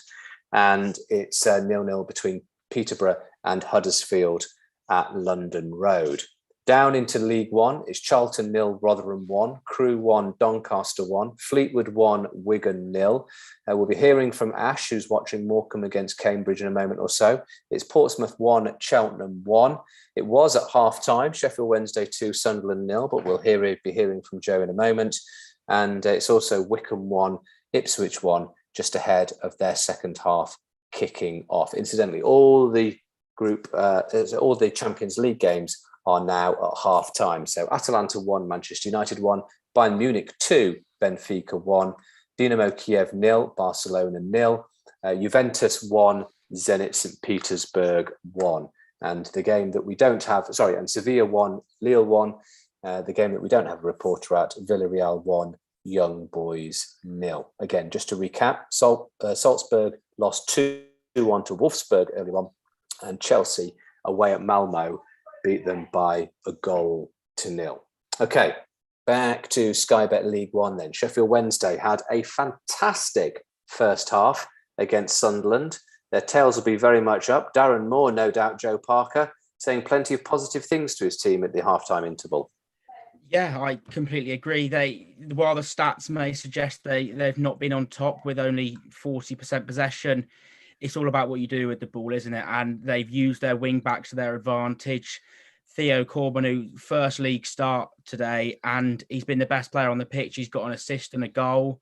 And I think it's Kirkin that he's up against, just hasn't been able to deal with him yet. But I'd be very surprised if Lee Johnson doesn't change something at half-time, be that either tactical or personnel, because while they're in the game possession-wise, they just really can't get forward at the minute. Okay, so just waiting for that game to start the second half. Sheffield Wednesday currently leading by 2-0. Now, Morecambe against Cambridge United at Mazuma Stadium. Ashley Scott watching this one. We're into the second half already, yeah, Ash?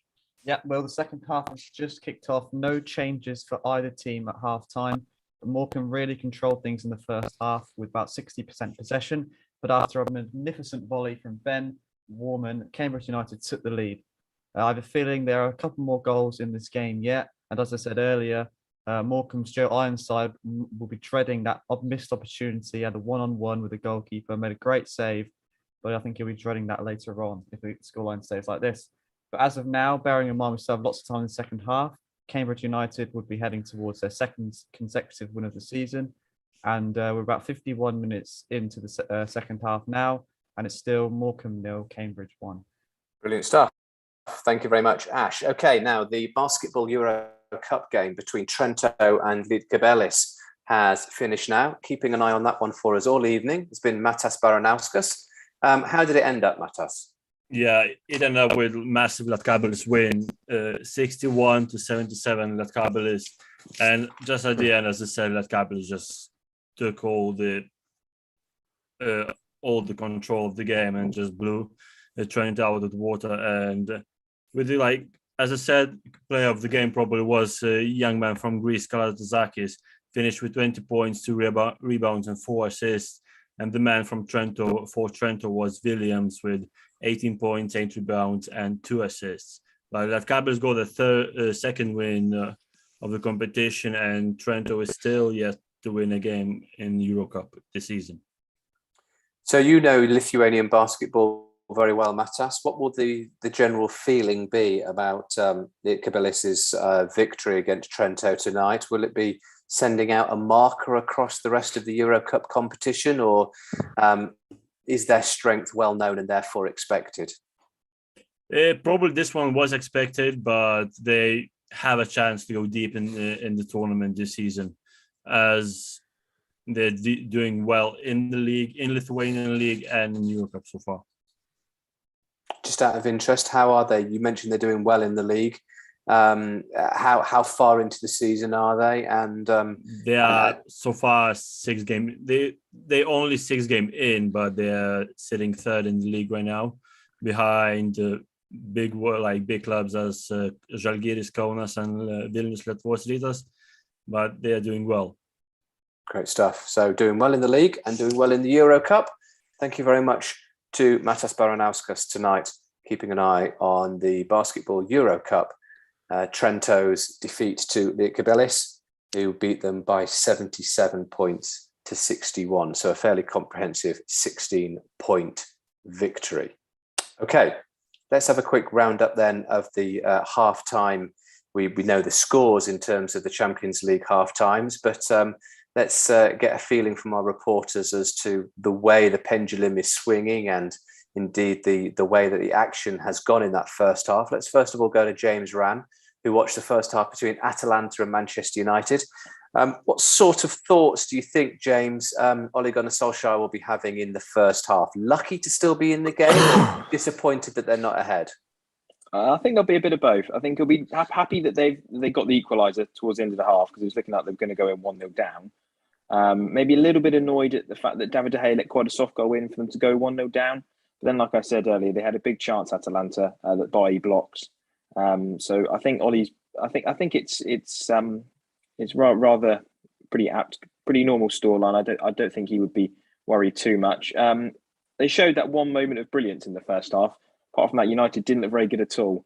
Very slow on the ball, struggled to get the ball forward quickly, a bit like we saw in the first half of the Atalanta game at Old Trafford. So it depends what he said to the players at halftime. Also, he's got some good options on the bench, but maybe a bit of a freshen up in that midfield because I still think Atalanta have got more to give. And of course, as you rightly said, when you get the ball to someone like Cristiano Ronaldo, he might have lost a yard or two of pace, but he's still a fairly clinical finisher, isn't he?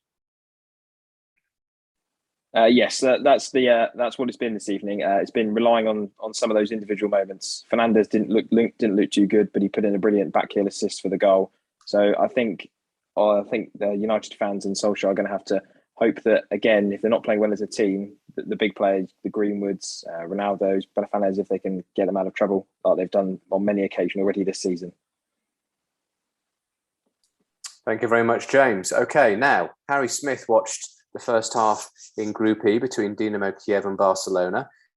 He didn't have any goals to talk about, Harry, but it wasn't a dull first half, was it? There were chances, and will Barcelona feel a little bit hard done by that they haven't gone into the interval a goal ahead? It certainly wasn't dull, but I also wouldn't say that Barcelona would feel hard done by. Despite all their possession, they actually didn't register a shot on target in that first half. So that is something they'll definitely be looking to improve on in the second half, trying to create some kind of clear-cut goal-scoring opportunity. And I couldn't help thinking when watching the game that Barcelona cried out for some creative talent up top, not too dissimilar from Lionel Messi, who, of course, in the previous 15 years or so before now, he would be the one up top for them getting things going. But nothing so far here, really. As I said before, that it is getting a little bit scrappy at times. I think there's 3 bookings in the game, 2 of them for Dinamo Kiev, including a really bad late challenge on Xavi from behind, which could have possibly been thought of as a red, but a yellow probably was the fairer outcome. And in terms of the second half, do you think that that Dinamo have got enough at home in front of their fans to continue to thwart Barcelona? And I mean, even a diminished Barcelona side as they are at the moment, still to get points against Barcelona in the European competition is no mean feat, is it not? No, of course not. And I think Dinamo Kiev have defended pretty resolutely so far. And they haven't been completely toothless going forward. They created a couple of half chances and one pretty clear chance that was put wide of the left-hand post by Shaparenko. And I think that they do have enough in their squad that could perhaps nick a win here. But the sheer fact that Barcelona have 66% of the ball in that first period would suggest that if there is going to be a goal in this match, it will come for the Spanish side. Thank you very much, Harry. Okay, let's see how things go on in that second half. So Bayern Munich against Benfica was a really entertaining and action-packed, eventful first half. Hayden Baker was watching that one for us. Bayern Munich, the scoreline shows that they're leading by 2-1. Will they be a bit frustrated, though, Hayden, that they're not out of sight already? I think they can be a little bit frustrated. A couple of chances that maybe they should have taken. It was a second chance for Serge Gnabry. A little bit after his goal that he pitched straight at the goalkeeper. One quite early on, actually, as well, for Leroy Sané. So there's a couple of opportunities for Bayern Munich where they feel like they maybe could be a little bit further ahead. But in fairness, there's been plenty of chances for Benfica as well. The disallowed goal early on in the game, a controversial one that was, not far offside that. And a couple of chances that have come for Benfica following their first goal as well. So perhaps a little bit disappointed to not be further ahead, especially with their home record in the Champions and their record in the Champions League. But I think 2-1's probably a fair reflection of the game so far. Have you been quite impressed with the way that Benfica, Hayden, have taken the game to Bayern Munich at the Allianz Arena? Or did they possibly think, do you know what, maybe there is an Achilles heel, maybe there is a weakness? What's interesting is for Benfica, one of their biggest faults is their injury issues with forwards. They're missing as I mentioned earlier, Darwin Núñez, who's actually their top goal scorer in the Champions League so far, among others. So although they'll be, it is surprising they haven't tried to sit back, put a few more defensive players on and try and see this game out. They've gone for it. It's been a brave display. And in truth, the way this game's going, it could pay off for them. Fantastic stuff. Good stuff indeed. Hayden, thank you very much. We'll be catching up with Jack and Max in a moment or so, but we have goals in our featured games. So without further ado, let's go back to the Championship, where Ollie Johnson is watching Luton against Middlesbrough. Which way is the goal gone, Ollie? It's gone to Luton, and to be fair, well, in this opening 10 minutes of the second half, it's been all the home side. James Bree whips the ball in from a corner, and Sonny Bradley's there waiting in the box to head it in. He loses his man, Paddy McNair. Probably bad defending by the Northern Ireland international, but Luton have levelled the scores. It's 1-1 at Kenilworth Road. Excellent stuff. Thank you very much there, Ollie. Now, last we heard at Hillsborough, Sheffield Wednesday were beating Sunderland by 2-0. There's another goal gone in. Sunderland back in it, or have Wednesday extended their lead, Jack? Joe? Wednesday have indeed extended their lead. It's now 3-0 after 54 minutes. It was just over the tannoy that there was 23,000 people inside the stadium today, with 4,000 from Sunderland, and it looks as if those 4,000 will be heading back up north, very unhappy. I mentioned at half-time how Corbanu on one of the wing-backs had been running riot. This time it was Callum Patterson, the other wing-back, who was getting in on the act. He's whipped a ball into the box, and it's fell to Lee Gregory on the run, who's blasted it home. There's no other word to use, and it's 3-0, and it's probably game over for Lee Johnson's men. Amazing stuff. Thanks, Joe. 4,000 Sunderland fans. Okay, it's not a huge journey from Sunderland to Sheffield Wednesday, but nonetheless, 4,000 on a Tuesday night, third division in November. Quite astounding, quite astonishing away support from the Sunderland faithful. Thank you very much, Joe. Keep an eye on what's going on in that one. Let's also find out what's going on in the other game in the Championship. We heard about Luton's equaliser against Middlesbrough. Let's find out if the deadlock has been broken at the Den. Millwall against Reading. Luke Wallace. Well, Will, I said in the first half and at half time that Gary Rowett needed to make a change. He has made a change, and it's really working. Millwall starting to go a little bit more direct now in the second half, and they're definitely on the front foot. They're coming forward again. Here comes a ball to Jed Wallace into the Reading penalty area. Millwall fans want a penalty for handball, but it's cleared by Reading without any fuss. Millwall are all over Reading. Reading are starting to wilt. They conceded 3 goals inside 25 minutes against Blackpool a couple of weeks ago, and you can start to see why. They started with a Millwall corner given away sloppily by Ovier Ejaria. That fell to Scott Malone, who blasted over the bar. It was high and wide. He should have done much better. And then Ryan Leonard's cross bounced off the woodwork, and that caused a scramble in the Reading penalty area, but that came to no avail. And then Bennett forced a really strong save from Luke Southwood in the Reading goal. So it's chances galore for Millwall at the minute, but like Reading, they're not making them pay at the minute. It's an action-packed game here at the Den, but it's still Millwall 0, Reading 0. Thanks very much, Luke. Well, it's raining chances at the Den. It's raining goals at Kenilworth Road, Ollie Johnson. Yes, Luton Town have doubled their lead in about as many minutes if they scored. Well, again, poor defending by Middlesbrough, if we've got to be honest. It's come from a Luton free kick. It's been played into the box, headed out, cleared by the Middlesbrough defence. Although Pelly Ruddock's placed the ball perfectly for Elijah Adebayo and he just smashed it into the bottom corner of the net to double the lead. 2-1 at Kenilworth Road, Will. Great stuff. Look at that. You wait all night for a goal to come along, and then Luton get 2 in a couple of minutes. Fantastic stuff there from Nathan Jones's side. We're back underway in the Champions League games. The second halves have kicked off, and well, no sooner is the second half kicked off at the Allianz Arena between Bayern and Benfica, and the ball's ended up in the back of the net. Which net has it ended up in, Hayden? Who scored? It is in the net of Benfica. It hasn't taken long at all. It is Bayern Munich 3, Benfica 1. It's Leroy Sané this time. Looping ball from Leon Goretzka into the box was flicked back inside, and Leroy Sané with a volley just inside the area, a long distance for a volley actually. Sweet, hit perfectly on the half volley to hit it right into the far bottom corner. I'd say it pretty much is done and dusted now, as long as Bayern can see this out. It's 50 minutes gone. Bayern Munich 3, Benfica 1. Sane, Gnabry and Lewandowski. They've also had the fortune, the comfort blanket of being able to miss a penalty as well. 3-1 Bayern Munich lead against Benfica in Group E. Okay, let's find out what's going on in the other Champions League games. Back underway between Atalanta and Manchester United at the Gateway Stadium. James Ram.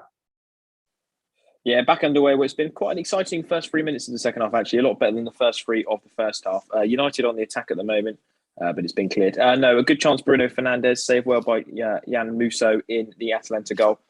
There's been a change at half-time for Atalanta. They've taken off Martin Pasalac, the former Chelsea midfielder, and they've brought on Berat Djimsiti. So I think that's going to see the former Middlesbrough midfielder, Martin de Roon, go back into his normal home in central midfield. But yeah, United are pressing a bit higher up the pitch, leaving Scott McTominay back on his own. But he's looked a few shaky straight away from the first couple of minutes already. Mason Greenwood's in, but he's just hit the post, but the flag's just gone up. So it's still 1-0, 49 minutes played. Excellent stuff. Thank you very much, James. Am I seeing things, or is there another goal at Kenilworth Road, Ollie Johnson? You're not wrong, Will. It's 3-1 for Luton Town. It's another defensive howler by Middlesbrough. Dijksteel's gone to play the ball back to Daniels in goal. He's completely mishit it. And Harry Cornick's then gone and collected the ball one-on-one with the keeper and placed it in the bottom corner. It's 3-1, and it looks like it could be an awful lot more at this stage. Well, Neil Warnock's 1,602nd managerial match in charge of a professional team in English football, a record, not going particularly well tonight. They took the lead after a quarter of an hour, but 3 goals in a matter of 5 minutes. Bradley, Adebayo and Harry Cornick have playing very much a musical tune for Luton tonight. They're leading by 3-1. Talking of goals, looks as though Jack Bishop has another goal to celebrate in the Champions League. Group G, Sevilla against Lille. Last we heard, it was 1 apiece at the Ramon Sanchez Stadium. Who scored? What's the score, Jack? It's 2-1 Lille now, Will, after going 1-0 down. Lille were attacking nicely down the left. Cross drilled in by Bamba. Not the best cross initially, but Diego Carlos struggled to clear. Zeki Shelik won it out on the right and kept it alive. He linked up with Akone and then drilled a shot at the post. Looked like Shelik's shot was heading in, but somehow bounced off the post, but landed perfectly back at the feet of Akone, and Akone has popped it into the empty net. So slightly against the run of play in general in this one, although Lille have certainly grown into the game more as it's going on, and now they do have the lead for the first time. Sevilla 1, Lille 2. Fantastic stuff. Thank you very much. So Lille, after a shaky start in that one, coming back pretty good indeed. There's a penalty at the Juve Stadium. Max Timms is watching Juve against St. Petersburg. Who's it gone to? What's happened, Max? Juventus have a penalty. Chiesa was hacked out in the box after a lazy challenge by Claudinho. Looks like Paulo Dybala is just about to step up to take it. The referee is just telling the goalie to get on his line. Fairly controversial because in the build-up, Morata was judged to not foul the Zenit player, although fairly could have gone either way, but Dybala steps up now. He's missed it. He's dragged it wide. Awful penalty by Paulo Dybala. He's probably been the best player on the day, but wait a minute. The Zenit players are appealing for something. It looks like it might be retaken. I'm not quite sure why. Maybe the goalie's come off his line. Just stick with me here, Will. Yeah, the penalty will be retaken. Dybala is a lucky man here. I don't know what. The Zenit players are going mental over it. It's for intrusion. 2 Zenit players entering the box before the penalty got taken. I believe. I think the goalie also came off his line, so multiple reasons why it could be retaken here. It'll be interesting to see whether Dybala will take it. It is Dybala again. He's stepping up now. No, the ref is still telling the defenders to not intrude in the area, which I assume is why it's been re-given. The ref's still talking to the players. I think they get the message by now, but not sure. Here we go. Paulo Dybala stepping up for the penalty. He scores this time, goes right, but this time it's in the side netting. Brilliant penalty. 2-1 Juventus. Thank you very much, Max. Brilliant stuff. So goals as they go in here on Solent Sports Midweek Live. 2-1 Juve lead, a retaken penalty, and drama indeed at the Juve Stadium. Okay, very quickly, let me round up what else is going on in Sky Bet Championship and Sky Bet League One tonight. Quick round up, if you like, of the scores. Birmingham City currently beating Bristol City by 2-0. Coventry 1, Swansea 2. It's Luton 3, Middlesbrough 1, as we heard from Ollie Johnson earlier on. Luke Wallace was telling us it's 0-0 between Millwall and Reading. That's still the case with 20 minutes to go. Still goalless at the City Ground between Nottingham Forest and Sheffield United. And Peterborough 0, Huddersfield 0, also in the Championship. In League One, Charlton 0, Rotherham 1, Crewe 1, Doncaster 1, Fleetwood 2, Wigan 2. Wigan have just equalised. 2 goals gone in that match in literally the space of 2 minutes. So 2-2 there between the two Lancastrian sides, Fleetwood and Wigan. Morecambe 0, Cambridge United 1. We'll be going back to Ashley in a moment or so. Portsmouth are now 1-1 with Cheltenham.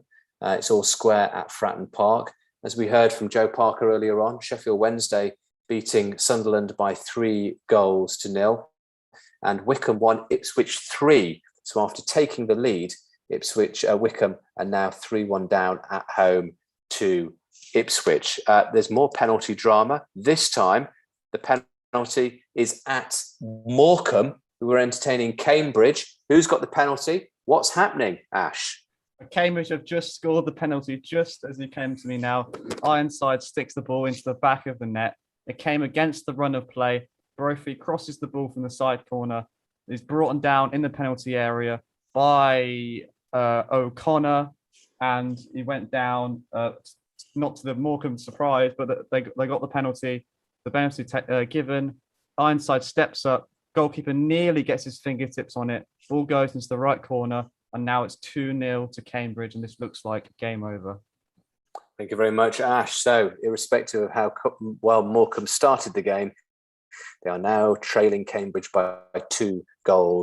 Let's go to the top of the Championship, into the last, 18, 19 minutes or so at the Den. Millwall against Reading. What's going on, Luke? Well, Will, your timing is impeccable as ever. It's Millwall 1, Reading 0. It's a break down the right. It's really easy for Millwall. It's a ball over the top of the back four. And it's squared across to Benfica, who finishes inside the 6-yard box against his former team. Before that, again, they had another great chance. Scott Malone found Jed Wallace down the right. It was squared to Afobe. That one was cut out. But Reading looked dead on their feet. They've got 14 senior players out injured at the minute. There's not a single outfield player on the bench that's over the age of 20. So they've got nothing really they can do about this one. And it's really starting to show. John Swift kept breaking forward, but he keeps overrunning the ball and not finding George Puskas, who is free when he's running up with him. So Reading have got themselves to blame, really, that they're not more in this game. It's all Millwall. It's a long way back for Reading now, it looks like. So at the Den, it's Millwall 1, Reading 0. And Millwall have been solid, albeit not at home, interestingly, this season. They've saved some of their best performances away from home, but nonetheless, they are an experienced and difficult team to beat, especially when they have the lead. Thank you very much to Luke. Now, in the Champions League, Manchester United are away at Atalanta. 1-1 last we heard, but the ball's ended up in the back of the net, James. How's things working? Yeah, so it's that man again. I said that he's getting the joy over the top of Harry Maguire. Duvan Zapata for Atlanta. He's in on goal. It looks like Maguire might have just played the trap at the right time. It's gone to VAR, but the ball's gone over the top. Duvan Zapata's running in. Maguire tries to challenge him. He could have potentially given away a penalty. It was definitely contact, but Zapata's a big boy. And then he steps up and he keeps going. And he knocks it past David De Gea. He rolls away in celebration, but the flag goes up. You know, been checking this goal for a minute or so now. It's very, very, very tight. I don't think Harry Maguire's timed his step up just right. I think this might be giving us a goal. Oh, right. So Manchester United might, still being checked, but might be going behind in the next few seconds or so. We'll go back to James as and when we know.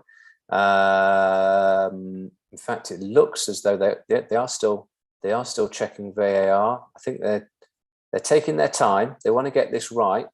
But I think you might be right there, James. I think Harry Maguire might just have been playing them on. No offside. It's just been given. Yeah, the ref didn't consult the monitor. It was all done in the technical room. But yeah, it was poor from Maguire again. I said before, obviously, Zapata's got the pace on him all day long, and he stepped it up a bit too late. But in all fairness, I think he probably could have given away a penalty from the resulting challenge that Zapata stuck away. So yeah, Atalanta 2, Man United 1. Work to do again for Ole Gunnar Solskjaer's side. Great stuff. Thank you very much, James. Let's go back to the Championship. Luton against Middlesbrough. Luton got a healthy lead, but a big penalty shout, Ollie Johnson.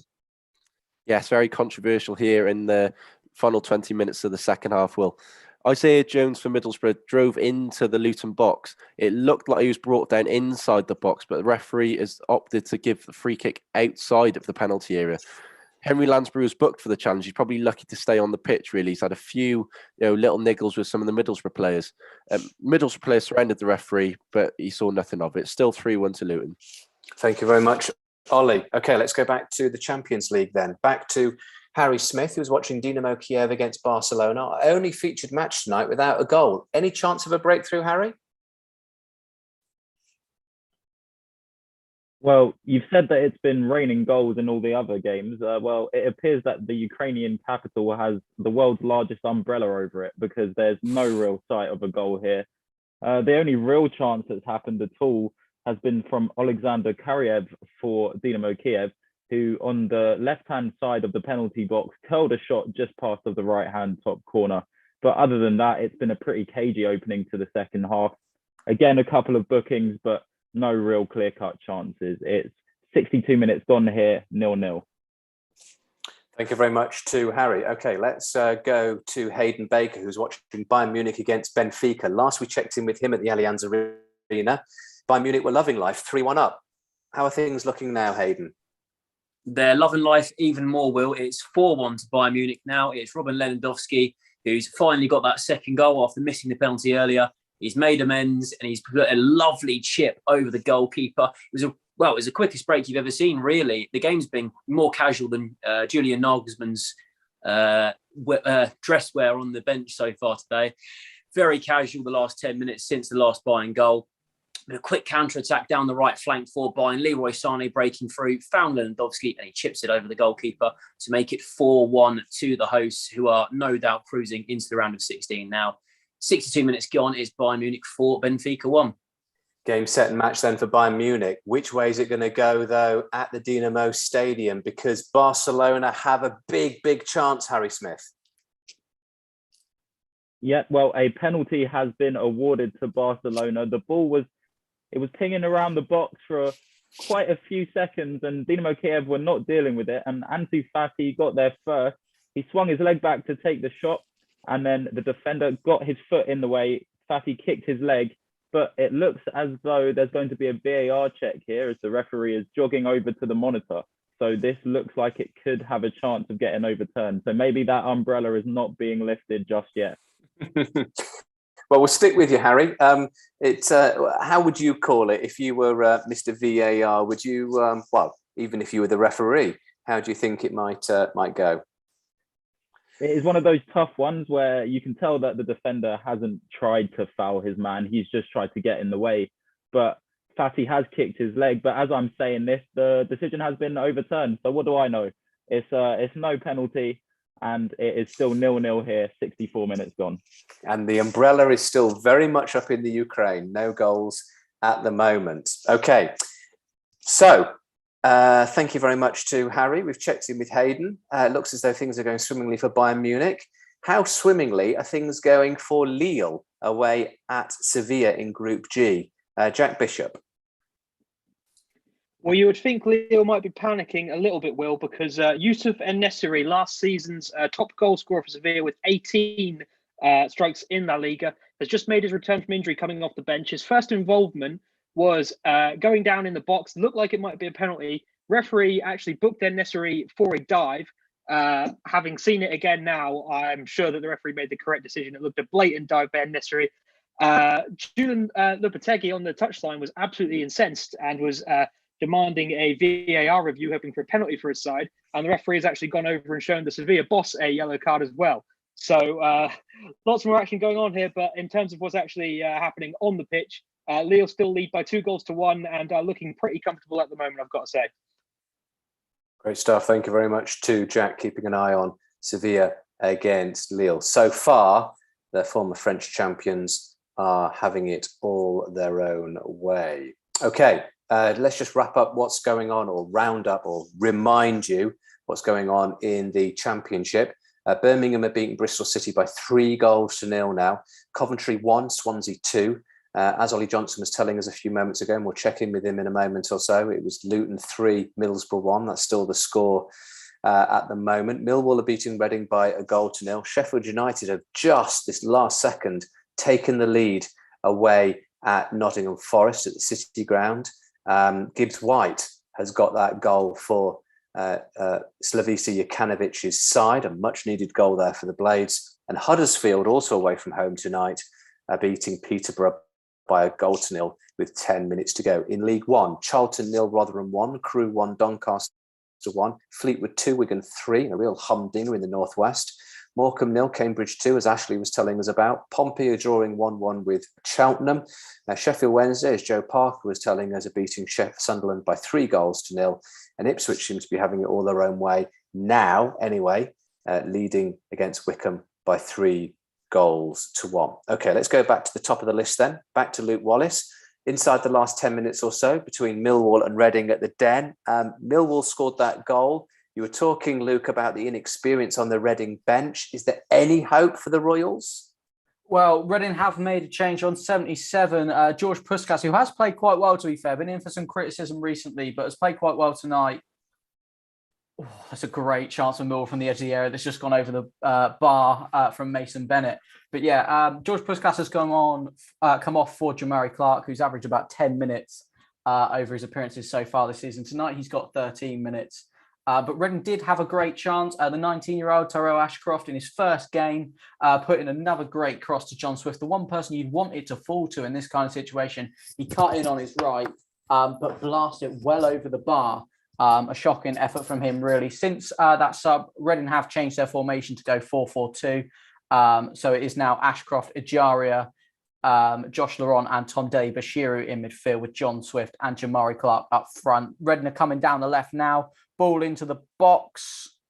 It's not a great cross. And they're still coming forward, Reading. They're on the edge of the Millwall area, but running out of options. It goes down onto the left, onto Laurent, into the near post, and the keeper gathers it up. So yeah, Reading building, but they're in a ridiculous situation, really, like Sunday League, where they've not got much of a bench, and the dead legs are starting to cost them. At the Den, we're approaching the 90-minute mark. It's Millwall 1, Reading 0. Thank you very much, Luke. So they're knocking on the door, but they're not able to get past that resolute Millwall defence. Well, Middlesbrough haven't exactly been very resolute in their defending tonight. They conceded 3 in a matter of only a few minutes at Kenilworth Road. That after going ahead. Any hope for Middlesbrough in the last, 5 or 6 minutes, Ollie? I mean, they've had a couple of half attempted attacks, Will, but not a lot's coming from them, really. I think that Isaiah Jones has just skied one, and it's gone out of the stadium, so it probably sums up Middlesbrough's night, to be honest. Neil Warnock isn't happy. Him and his assistants are complaining to the officials at any given opportunity. It's not been a great night for his record appearance. Still 3-1 to Luton. No doubt he'll be there to fight another day, though. Thanks very much to Ollie. Okay, let's go back to Hillsborough. They've not been there for a while. Last time we heard from Joe Parker, Wednesday were absolutely cruising against Sunderland. May not necessarily be bossing the possession, but certainly bossing the goals. How have things been in the last 10 or 15 minutes, Joe? More of the same, really. It's still 3-0 here, sorry, with about 15 minutes left to play. There's been only one real chance since the goal, and it came after goal scorer Florian Camberi robbed Dennis Kirkin of possession, cut inside, but was well saved at the near post. But yeah, still 3-0 here, and Sheffield Wednesday cruise and just seeing this game out now. Looks like all 3 points are going to the Owls. Now, our only featured match tonight that didn't have a goal until now was the Group E Champions League game between Dinamo Kiev and Barcelona. But, Harry Smith, you've seen a goal. Which way has it gone? I have finally seen a goal, and it's gone the way of Barcelona, and it is their new number 10, Ansu Fati. It was great work down the right-hand side from Oscar Mingueza, and his cross was deflected. It bobbled across the 18-yard box, and Ansu Fati struck the ball on the half volley, and it rocketed down the center of the goal above the goalkeeper. And it is 1-0 to Barcelona here with 20 minutes left to play in Kiev. So that Ukrainian umbrella gave way in the end. Ansu Fati, one of possibly Barcelona's new superstars. He's been knocking on the door for a few years, hasn't he? They've been thinking lots of good things about him in Catalonia. It looks as though he's delivering tonight. Okay, let's jump down to Group H. Max Timms is watching Juve against Zenit St. Petersburg. Fairly even Steven, but a big chance for Juve, Max. Not just a big chance for Juve. Chiesa has just scored to make it 3-1. Just minutes before, Weston McKennie had hit the bar with a fabulous effort. But down this left-hand side, Chiesa amazing his way through the Zenit back line. It's just rifled it into the bottom right-hand corner. Zenit have been putting on some good pressure with ex-Barcelona flop Malcolm having some decent opportunities. But Juve just hit them on the counter where it hurts. And Chiesa, brilliant goal. 3-1 here. Great stuff. So literally goals as they go in here on Solent Sports News Midweek Live tonight. Thank you very much to Max. Right, let's head back to the Gewiss Stadium. James Rand keeping an eye on Atalanta against Manchester United. 2-1 last we heard. Any chance in the last 20 minutes of Man United getting back into this one? What's Ollie been doing, James? So no real chances, Will, but Ole Gunnar Solskjaer has made 2 changes. He's brought on Nemanja Matic for Paul Pogba, so quite a defensive midfield pivot now. And he's also brought on Edinson Cavani, who obviously scored at the weekend, and I thought was unlucky not to get into the team, for Marcus Rashford. So it's a bit more like the team we saw against Spurs. But as has been the case for United all season, they really can't defend. That bringing in Varane, obviously didn't help with the first goal. And they look really shaky at the back. Harry Maguire's not looked very good tonight again. He's not had a very good season at all. As Nemanja Matic has just shot wide via a deflection for a corner. So about 20 minutes or so to go. United don't really look like threatening. Ronaldo's trying to press, but he's kind of really doing it on his own. Doesn't look like it's going to be a happy evening for Man United. 20 minutes left and it's 2-1 to Atalanta still. Thank you very much, James. Now, last we heard, Bayern Munich, Robert Lewandowski, and indeed all those that have just been celebrating Oktoberfest were loving life in Bavaria. 4-1 up. How have things been in the last few minutes, Hayden Baker? Rather mundane, in all honesty, Will. It's still 4-1 to Bayern Munich. Bayern have a record going into this game of 22 games in the group stages without losing. Looks very likely it's going to be 23 now. They're just passing the ball around. Very casual stuff, really. They've only had one half chance of Leroy Sané. A good save from Vlachodimos in the Benfica goal, denied him. But that is the one chance. We've heard earlier today about Reading's struggles to break through a Millwall line. Well, a Reading player's actually broken into Europe today as Omar Richards came off the bench for Bayern Munich, the former Reading youngster. But that's all there is to really report from the Allianz Arena. 73 minutes in, it is still 4-1 to Bayern Munich. Thank you very much to Hayden. So let's very quickly check in with Jack. He's watching Sevilla against Lille at the Ramon Sanchez Stadium in Group G before we head back to the Championship. Any news in the last few minutes, Jack? Not too much going on at the moment, Will. Just frustration clearly starting to set in for Sevilla. There have been a few nasty fouls going about. Poor Renato Sanchez in Lille's midfield has taken a real kicking tonight. Thomas Delaney, who's been the culprit of much of it and, of course, gave away the penalty, he's finally been subbed off. Manur El Haddadi has just come on. Of course, we know a La Masia graduate, Ansu Fati, has just opened the scoring elsewhere. And a slightly failed case of the La Masia, Manir El Haddadi, is now on for Sevilla. They've used all 5 allowed substitutes tonight. Lille have just made their first in bringing on Yusuf Yaziki. But yeah, not too much action on the pitch at the moment, other than a few big fouls from Sevilla. With about 17 minutes to go here, is Sevilla 1, Lille 2. Thank you very much to Jack. Nottingham Forest have just equalised in the Championship at home against Sheffield United. Perhaps unsurprisingly, Lewis Grabban, who tends to get the goals, certainly from a Forest perspective, has bagged one again tonight. So 1-1 now between Forest and Sheffield United. It's also 1-1 between Peterborough and Huddersfield. So those two matches in particular seem to be going blow for blow. Talking about blows, there's been a number of blows, big goals in the Champions League tonight. No fewer than now 6 goals in the game between Bayern Munich and Benfica. Was 4-1 last we heard. What's the score now, Hayden? It is now 4-2 in this game. Really coming out of nowhere there. Bayern Munich bizarrely had every single outfield player in Bayern's half. And a quick break really for João Mario to just quickly start running inside. Knocks a long ball for Darwin Núñez, Benfica's top goal scorer in this competition. He's come off the bench in the last 10 minutes and he's instantly provided. Lovely finish, hooked around the goalkeeper to make it 4-2. Most likely just going to be a consolation, but with a quarter of an hour left, who knows in this mad game so far? You do not know. Absolutely right. 100%. It only takes a second to score a goal. And you've certainly seen 6 of them tonight. Thank you very much there to Hayden. Let's go back to the top of the pile then. Final few minutes at the Den. Any chance of a breakthrough for Reading against Millwall? Luke Wallace. It's not looking likely. They've currently got the ball in the Millwall penalty area, but it looks like it's about to be snuffed out, and it is. Reading do keep coming forward. Tom Bashiru made a great run, but a poor cross ruined that attack. They've made another change. Mamadi Kamara has come on at the expense of Ovie Ejaria, who's been quite poor tonight.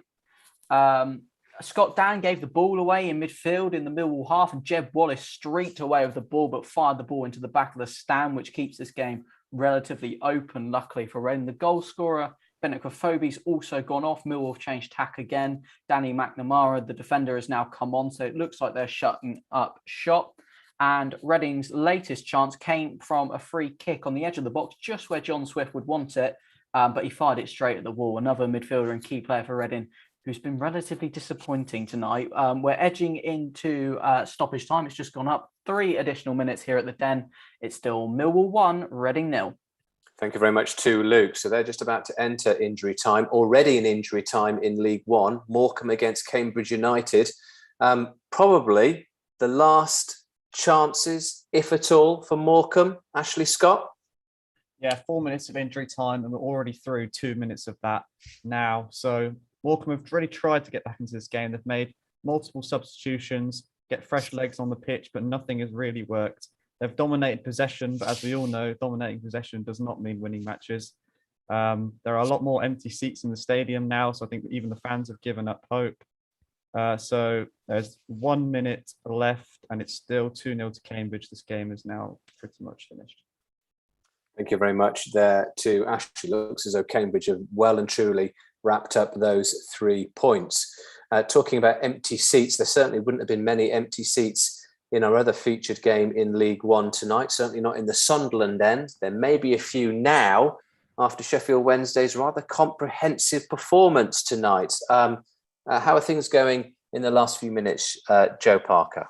Yeah, you're right. All the Sunderland fans are sneaking out now, and I'm not surprised. It's been a dismal display, really, from them. There's no other words for it. They might have controlled the ball, but just nothing going forward, and they'll be really disappointed. All that's happened really since you last checked in on me is Sheffield Wednesday have made their final 2 subs, with Jaden Brown coming on for Theo Corbeanu, who's had an excellent game, and Lewis Gregory, after scoring his 6th goal of the season, has been taken off and replaced by Saido Berahino, so not a bad replacement for League One football there. But yeah, 3 minutes to go here, and it's pretty much game over. Certainly looks that way, doesn't it? 3-0 Sheffield Wednesday going to probably win that particular match. So they're almost into added time. I believe that in added time in the match at Kenilworth Road, Luton against Middlesbrough. Ollie Johnson watching for us. Ollie. Yes, well, 5 minutes has just been raised by the 4th official. And to be honest, it doesn't look much more like it's going to be a 3-1 win for Luton Town. Not an awful lot happening now in these final few minutes. I think Luton just trying to hold on to the ball, and Middlesbrough still struggling to have a foothold in this game. Replacement James Leah Saliki had a bit of a Renato Sanchez moment and passed the ball to the advertising board, which, in my opinion, sums up Middlesbrough's night tonight. Neil Warnock doesn't look happy. He's now sat down in the dugout. Abysmal night for the Middlesbrough fans. There seems to be a fire drill in the away end. 3-1 to Luton Town. Doesn't take much for Neil Warnock to look unhappy, particularly on his record-breaking 1,602nd professional match as a manager in English football. A miserable night for Warnock on what otherwise would have been a headline-breaking evening. Okay, another goal gone in the Champions League. It's gone in at the Juve Stadium. Juventus against St. Petersburg. Which way has it gone, Max Timms? It's another Juventus goal. It's now 4-1. Dybala's added to his 2 goals with a brilliant assist, but it was awful defending by the Zenit backline. They made a meal of the clearance, and Dybala chips it over to Morata, who's got a fairly easy left-footed finish. The goalie's positioning was questionable, but it's a good finish. And yeah, Juventus running away with this, really. 4-1 with 8 minutes on the clock. Great stuff. Thank you very much there, Max. Okay, let's go back up to the top very, very briefly. It's full time at the Den now, Luke, and Reading knocked at the door. They puffed and panted, but they weren't able to blow that door down. Yeah, and it was summed up in the final couple of minutes. I think it was the 91st minute. Tom Holmes went for the conversion. I think a bit of rush of blood to the head, and he fired miles over the crossbar, almost like Benakofobi did at the same end in the first half. For Reading, it's a sorry state of affairs. That's a 4th consecutive defeat now. They haven't scored again tonight. They didn't manage a shot on target in the first half when they were supposedly on top. They haven't won here at the Den since February 2014 now. Just 6 goals on the road really does sum it up. But what can you do without any fit senior pros on the bench? I'm sure Veljko Paunovic and Marko Mitrovic and his staff probably think they're cursed. The list is 14 now, with Danny Drinkwater and Andy Yeardon missing out tonight. So a tough time to be a Reading fan at the minute. Millwall edged the second half. It was probably a Reading first half, Millwall second half type game. Just nicked the win. Would it have been a fair result if it had stayed 0-0? Quite probably. But football's about fine margins, and Millwall have edged this one. So yeah, Millwall 1, Reading 0, full time here at the Den. Thank you very much to Luke. So Millwall up to 8th, Reading down to 17th in the Championship table. Millwall now level with Luton, who were playing tonight also. We'll be hearing from Ollie in a moment or so, who are currently occupying that last position in the playoffs. Let's in fact go to Ollie Johnson, because it must be almost full-time, if not already full-time at Kenilworth Road, Ollie. Yes, just 30 seconds left in the game. Luton still, to be fair, they look like they want to control the ball, but they're still looking to attack. It really has been a perfect performance in this second half by Luton. They've been all over the visiting side. Luton now currently sitting in 13th position, and Middlesbrough now 14th. Middlesbrough, when they went 1-0 up in the first half, were as high as 6th, now conceding 3 goals. They have dropped down 8 places. It's just still 30 seconds to go. Still 3-1 to Luton Town. Thank you very much there, Ollie. Okay, let's go to Sky Bet League One, where the game between Morecambe and Cambridge at the Mazuma Stadium has indeed ended. Ashley Scott. Yeah, full time here at the Mazuma Stadium. Cambridge United have beaten Morecambe United 2-0 away from home. They all started with a world-class volley from the edge of the area from Ben Warman, and they were able to push forward that momentum and take all 3 points away from the home side. That win puts Cambridge United at 10th place, and Morecambe are creeping ever closer to that relegation zone in 20th position. But it was a disappointing night here for the Morecambe players, and it was full-time Morecambe 0, Cambridge 2. Thank you very much, Ash. Okay, he was watching Morecambe against Cambridge United. Must be almost to end at Hillsborough, is it not, Joe Parker? Sheffield Wednesday against Sunderland. Yeah, we're into the 3rd minute of 4 added on here at Hillsborough, and Sunderland are going down without a whimper. Well, they've controlled the ball, but they're just not trying. It just doesn't seem like they're trying. They're not putting balls into the box. They're just not doing anything really. And Lee Johnson's going to have a lot of questions to answer after this game. 5-1 at the weekend away to Rotherham, and now what looks like will be 3-0 against Sheffield Wednesday. You can't be conceding 8 goals in 2 games if you're a serious contender for automatic promotion. But on the positives for Sheffield Wednesday, after a slow start to the season, they seem to be picking up some form. And yeah, I think the rest of League One will be looking at this sort of quite nervous if this side can go on a run, which could be be the start of it here. Indeed. Thank you very much, Joe. So Darren Moore's side, a big marker set down, as he says, beating Sunderland by 3-0. Sheffield Wednesday, with that victory, will certainly be looking at those playoffs places now, only 2 points away from, in fact, actually, might be even a little bit less than that. They might have muscled their way almost in towards the playoff places. No, still 2 points off the playoff places, up to 25 points this evening. Okay. Oh, just when you think that there's not going to be any more goals in the Champions League, a certain Polish number 9 steps up and proves us all wrong. Hayden Baker. Yep, it's Bayern Munich 5, Benfica 2, and who else would it be for Robin Lewandowski? His 8th goal in the competition so far, already only 4 games in. A hat-trick for him tonight. It was a beautiful lobbed shot over the goalkeeper. A looping ball comes across the right-hand side of the box. One bounce, one touch, right over the keeper, right into the back of the net. 5-2 Bayern Munich with only 5 minutes left, and Robert Lewandowski is going home with a match ball. Amazing, amazing, amazing. 3 goals, misses a penalty. Bayern Munich score 5. What is it about 5 and Bayern Munich at the moment? 5-2 at the weekend, 5-0 before that last week, and another 5 tonight.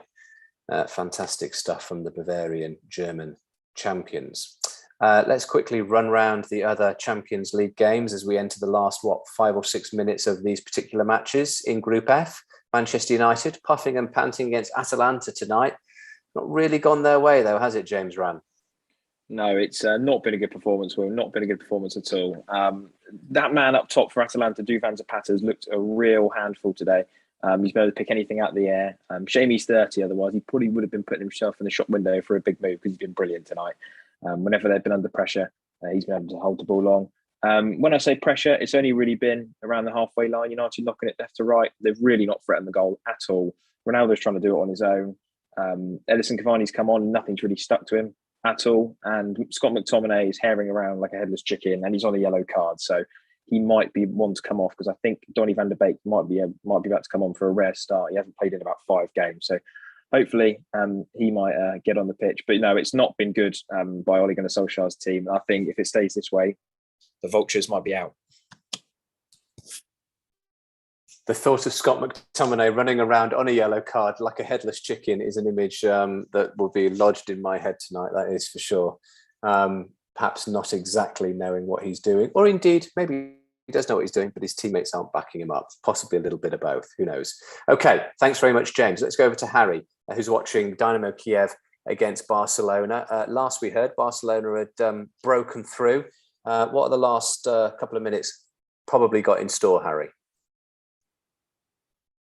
Well, it's kind of followed the trend of the rest of the game since the goal. It's been pretty cagey, other than one chance for the hosts who nearly equalised through Sharapenko. It was a really nicely worked move, actually. And it was Verbic who played the ball from the centre of the box out towards the right-hand side of the penalty area. And Sharapenko's shot was headed for the top left-hand corner before Ter Stegen flew across his goal and tipped it wide. As I'm speaking, though, there was a whipped-in corner for Dynamo Kiev, and they won the first ball, but the ball just trickled wide of the left post. But it is 0-0 here with 1 minute left to play of regulation time. Thank you very much, Harry. Okay, let's jump down to Group G. It's been a while since we caught up with Jack Bishop. Sevilla against Lille. Last we heard, Lille were winning by 2-1. Is it fair to say we had all the action in the first half in this match, Jack? It's certainly been a bit quieter this second half, hasn't it? Yeah, you're right. Well, it was a completely action-packed first half, end-to-end stuff. But since Lille have taken the lead, they've just looked to shut up shop. Zek has come on for Jonathan David, leaving no recognised striker on the pitch. So they've just been soaking up pressure for about 10 or 15 minutes. But just a few moments ago, they did manage to pick their moment to counter-attack with the pace of Bamba and Akone getting forward. Between them, they were able to win a corner, and they actually opted to load the box and swing the corner in. Yaziki whipped it in on his left foot, and Sevilla just made their way into the box there, but it's been cleared away. Yaziki swung the corner out. Benjamin Andre, one of the shortest players on the pitch, actually managed to rise up and get to it at the near post. Brilliant flashing header across the face of goal. and a Sevilla body just about managed to block her. It was going to creep in at the back post. But since then, it has been all Sevilla attacking and Lille just looking to soak it up. We're into the final minute of regular time here now, and it is looking like it's going to end Sevilla 1, Lille 2. Thank you very much, Jack. Now, we spoke to Hayden Baker earlier on. He had seen 7 goals at the Allianz Arena. There's been 6 goals at the Juve Stadium between Juventus and Zenit St. Petersburg. Last we heard in this one, there were 5. So another goal's been scored. Which way has it gone, Max Timms? It's gone Zenit's way, although only a consolation to make it 4-2. It was a very nicely taken goal and probably what they deserve, really. They have 4-1 would have been a very harsh scoreline, but it is just a lofted ball up to substitute Juba, who heads it down, and Azmoun has a very tidy finish to beat Wojciech Szczesny. So there's only 10 seconds left of the game now, but it looks like Juventus will hold on. And it is full time. Juventus have won in very impressive fashion. There you go. Juventus winning that particular match in Group H by 4-2. Incidentally, also in the Champions League tonight, Villarreal look as though they're going to claim all 3 points. They're 2-0 up against Young Boys in the 3rd minute of added time. Villarreal 2, Young Boys 0. Okay, let's spin back to Atalanta, where it must be almost full time, is it not, James Rand, between Atalanta and Manchester United? So we're in the 88th minute at the moment. We had about 5 minutes added time at the end of the first half, and we had a few stoppages. So I'd probably say we've probably got about 5-6 minutes or so to go. Nothing's really happening. United aren't really offering anything going forward. The double change was made. They did take Scott McTominay off, and Donny van der Beek came on in the midfield, and Bruno Fernandes has come off, and Jadon Sancho has come on for the last 5 or 6 minutes. But it's the same old, same old. There's no real runners in behind, no real pace, and it's still in front of Atalanta, and they're defending quite easily. 89 minutes played, and it's still 2-1 Atalanta. Okay, thank you very much. We'll keep our eye on the last 4 or 5 minutes of that particular match. Let's nip back to Harry, who's watching Dinamo Kiev against Barcelona. Barcelona were leading by 1-0, probably deep into added time in this one as well, are you not, Harry? Yeah, there's 3 minutes of 5 added on, gone right now. Ansu Fati was just played through on the left-hand side of the Dinamo Kiev box, and his left-footed strike flashed wide of the right-hand post. But other than that, it looks like it's going to be a 1-0 win for Barcelona. And in the 11 meetings previous between these two teams, there's been 8 Barcelona wins, 3 Dinamo Kiev wins, and 0 draws. And it looks like that trend is going to continue with no draws, as it is 1-0 here with 2 minutes left of added time to play. Thank you very much, Harry. Now, man who's been taking cover from all that rain on the goal front tonight, Hayden Baker. He's seen 7 and he's seen a missed penalty. You've got your money's worth at the Allianz Arena tonight, Hayden. Yeah, not done too badly tonight, Will. 30 seconds left of this one. It's been an entertaining game, to say the least. I'm sure the viewers are sick of seeing my face making updates on this game. It's just been cruising ever since Lewandowski's goal now, just knocking the ball around casually, taking their time with it. This game's a foregone conclusion at this point. But it's been entertaining stuff. And as you said earlier, Bayern Munich, their trend of being involved in games with 5 goals continues. 5-2 wins for them in a row in the space of a week.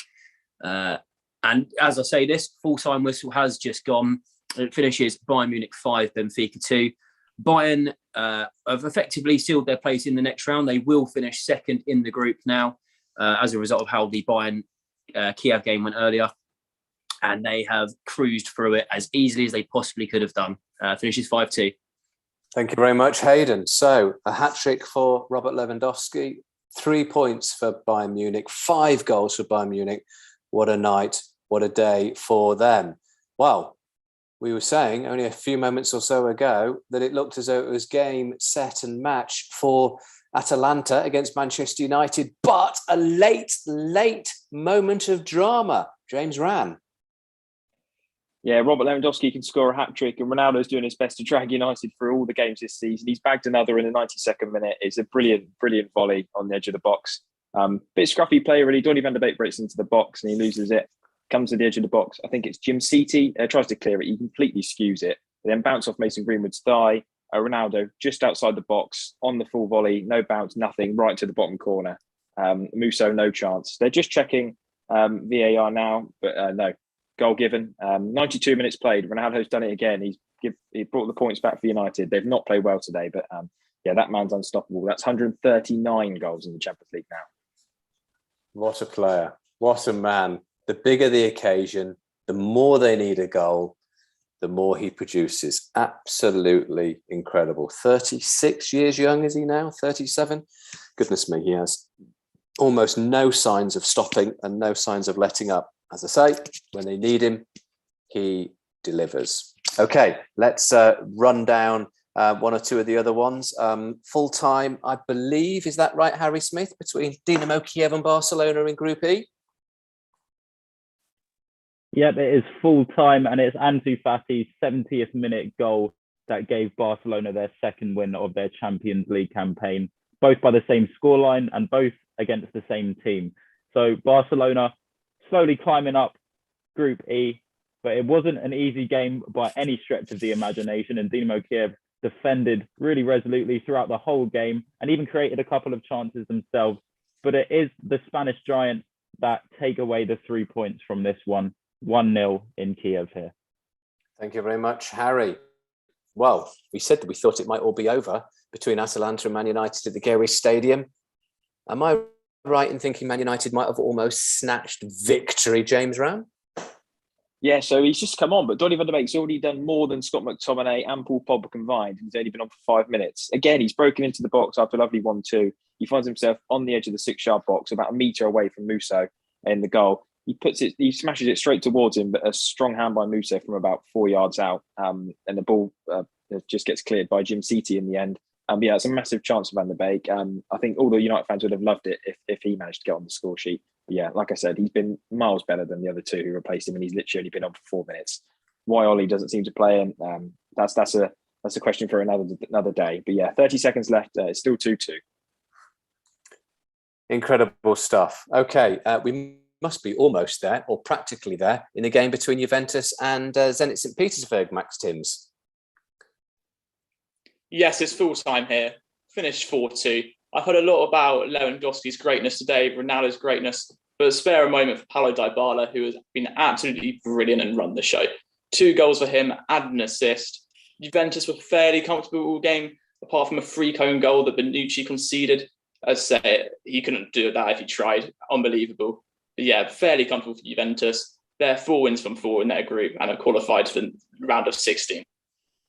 Excellent stuff. Thank you very much to Max.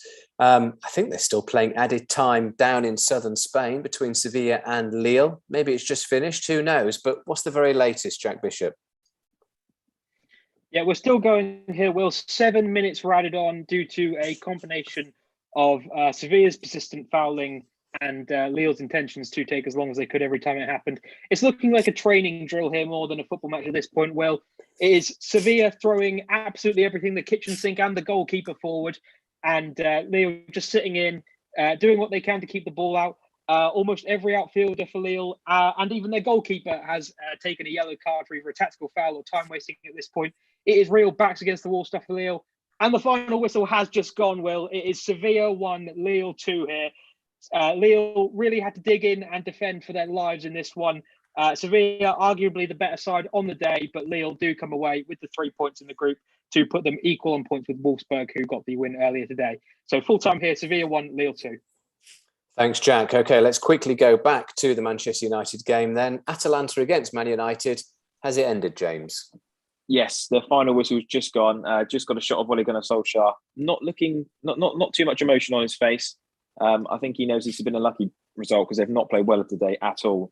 Obviously, the win against Spurs, I don't think really did too much either because they were just dreadful on Saturday. Nice shot at the end, seeing Zapata and Eric Bailly swapping shirts. I think if Ronaldo hadn't have bagged the winner, I think Eric Bailly probably would have been the man of the match. And Zapata was brilliant for Atalanta. But yeah, like I said again, it's that man Ronaldo saving United, saving David De Gea's blushes. We definitely shouldn't have conceded that first goal. But yeah, I don't. There's still gonna be lots of questions asked about Ole Gunnar Solskjaer because I don't think this has been a very good team performance at all. So all eyes on the City game on Saturday lunchtime. Thank you very much. And what a good way to end an interesting, eventful and goal-laden night tonight. We've had goals all over the place here on a midweek Solent Sports News Live. We've had plenty of goals in the Champions League, plenty of goals in the Championship and indeed League One. Let's have a quick roundup of what's been happening in our featured games. In Millwall against Reading, Millwall puffed and panted in the first half. Reading kept them at bay before Reading ended up losing by 1-0. That particular match ended Millwall 1, Reading 0. In Middlesbrough manager Neil Warnock's 1,602nd game in charge in English football. Not a night to remember for him. Despite Middlesbrough taking the lead, Luton ran out winners by 3-1. Sheffield Wednesday had it all their own way in League One at Hillsborough. Joe Parker was watching them, and they beat Sunderland by 3-0 to really be now knocking on the door of the playoff places at the top of the third tier of English football. Morecambe struggled at home against Cambridge United tonight.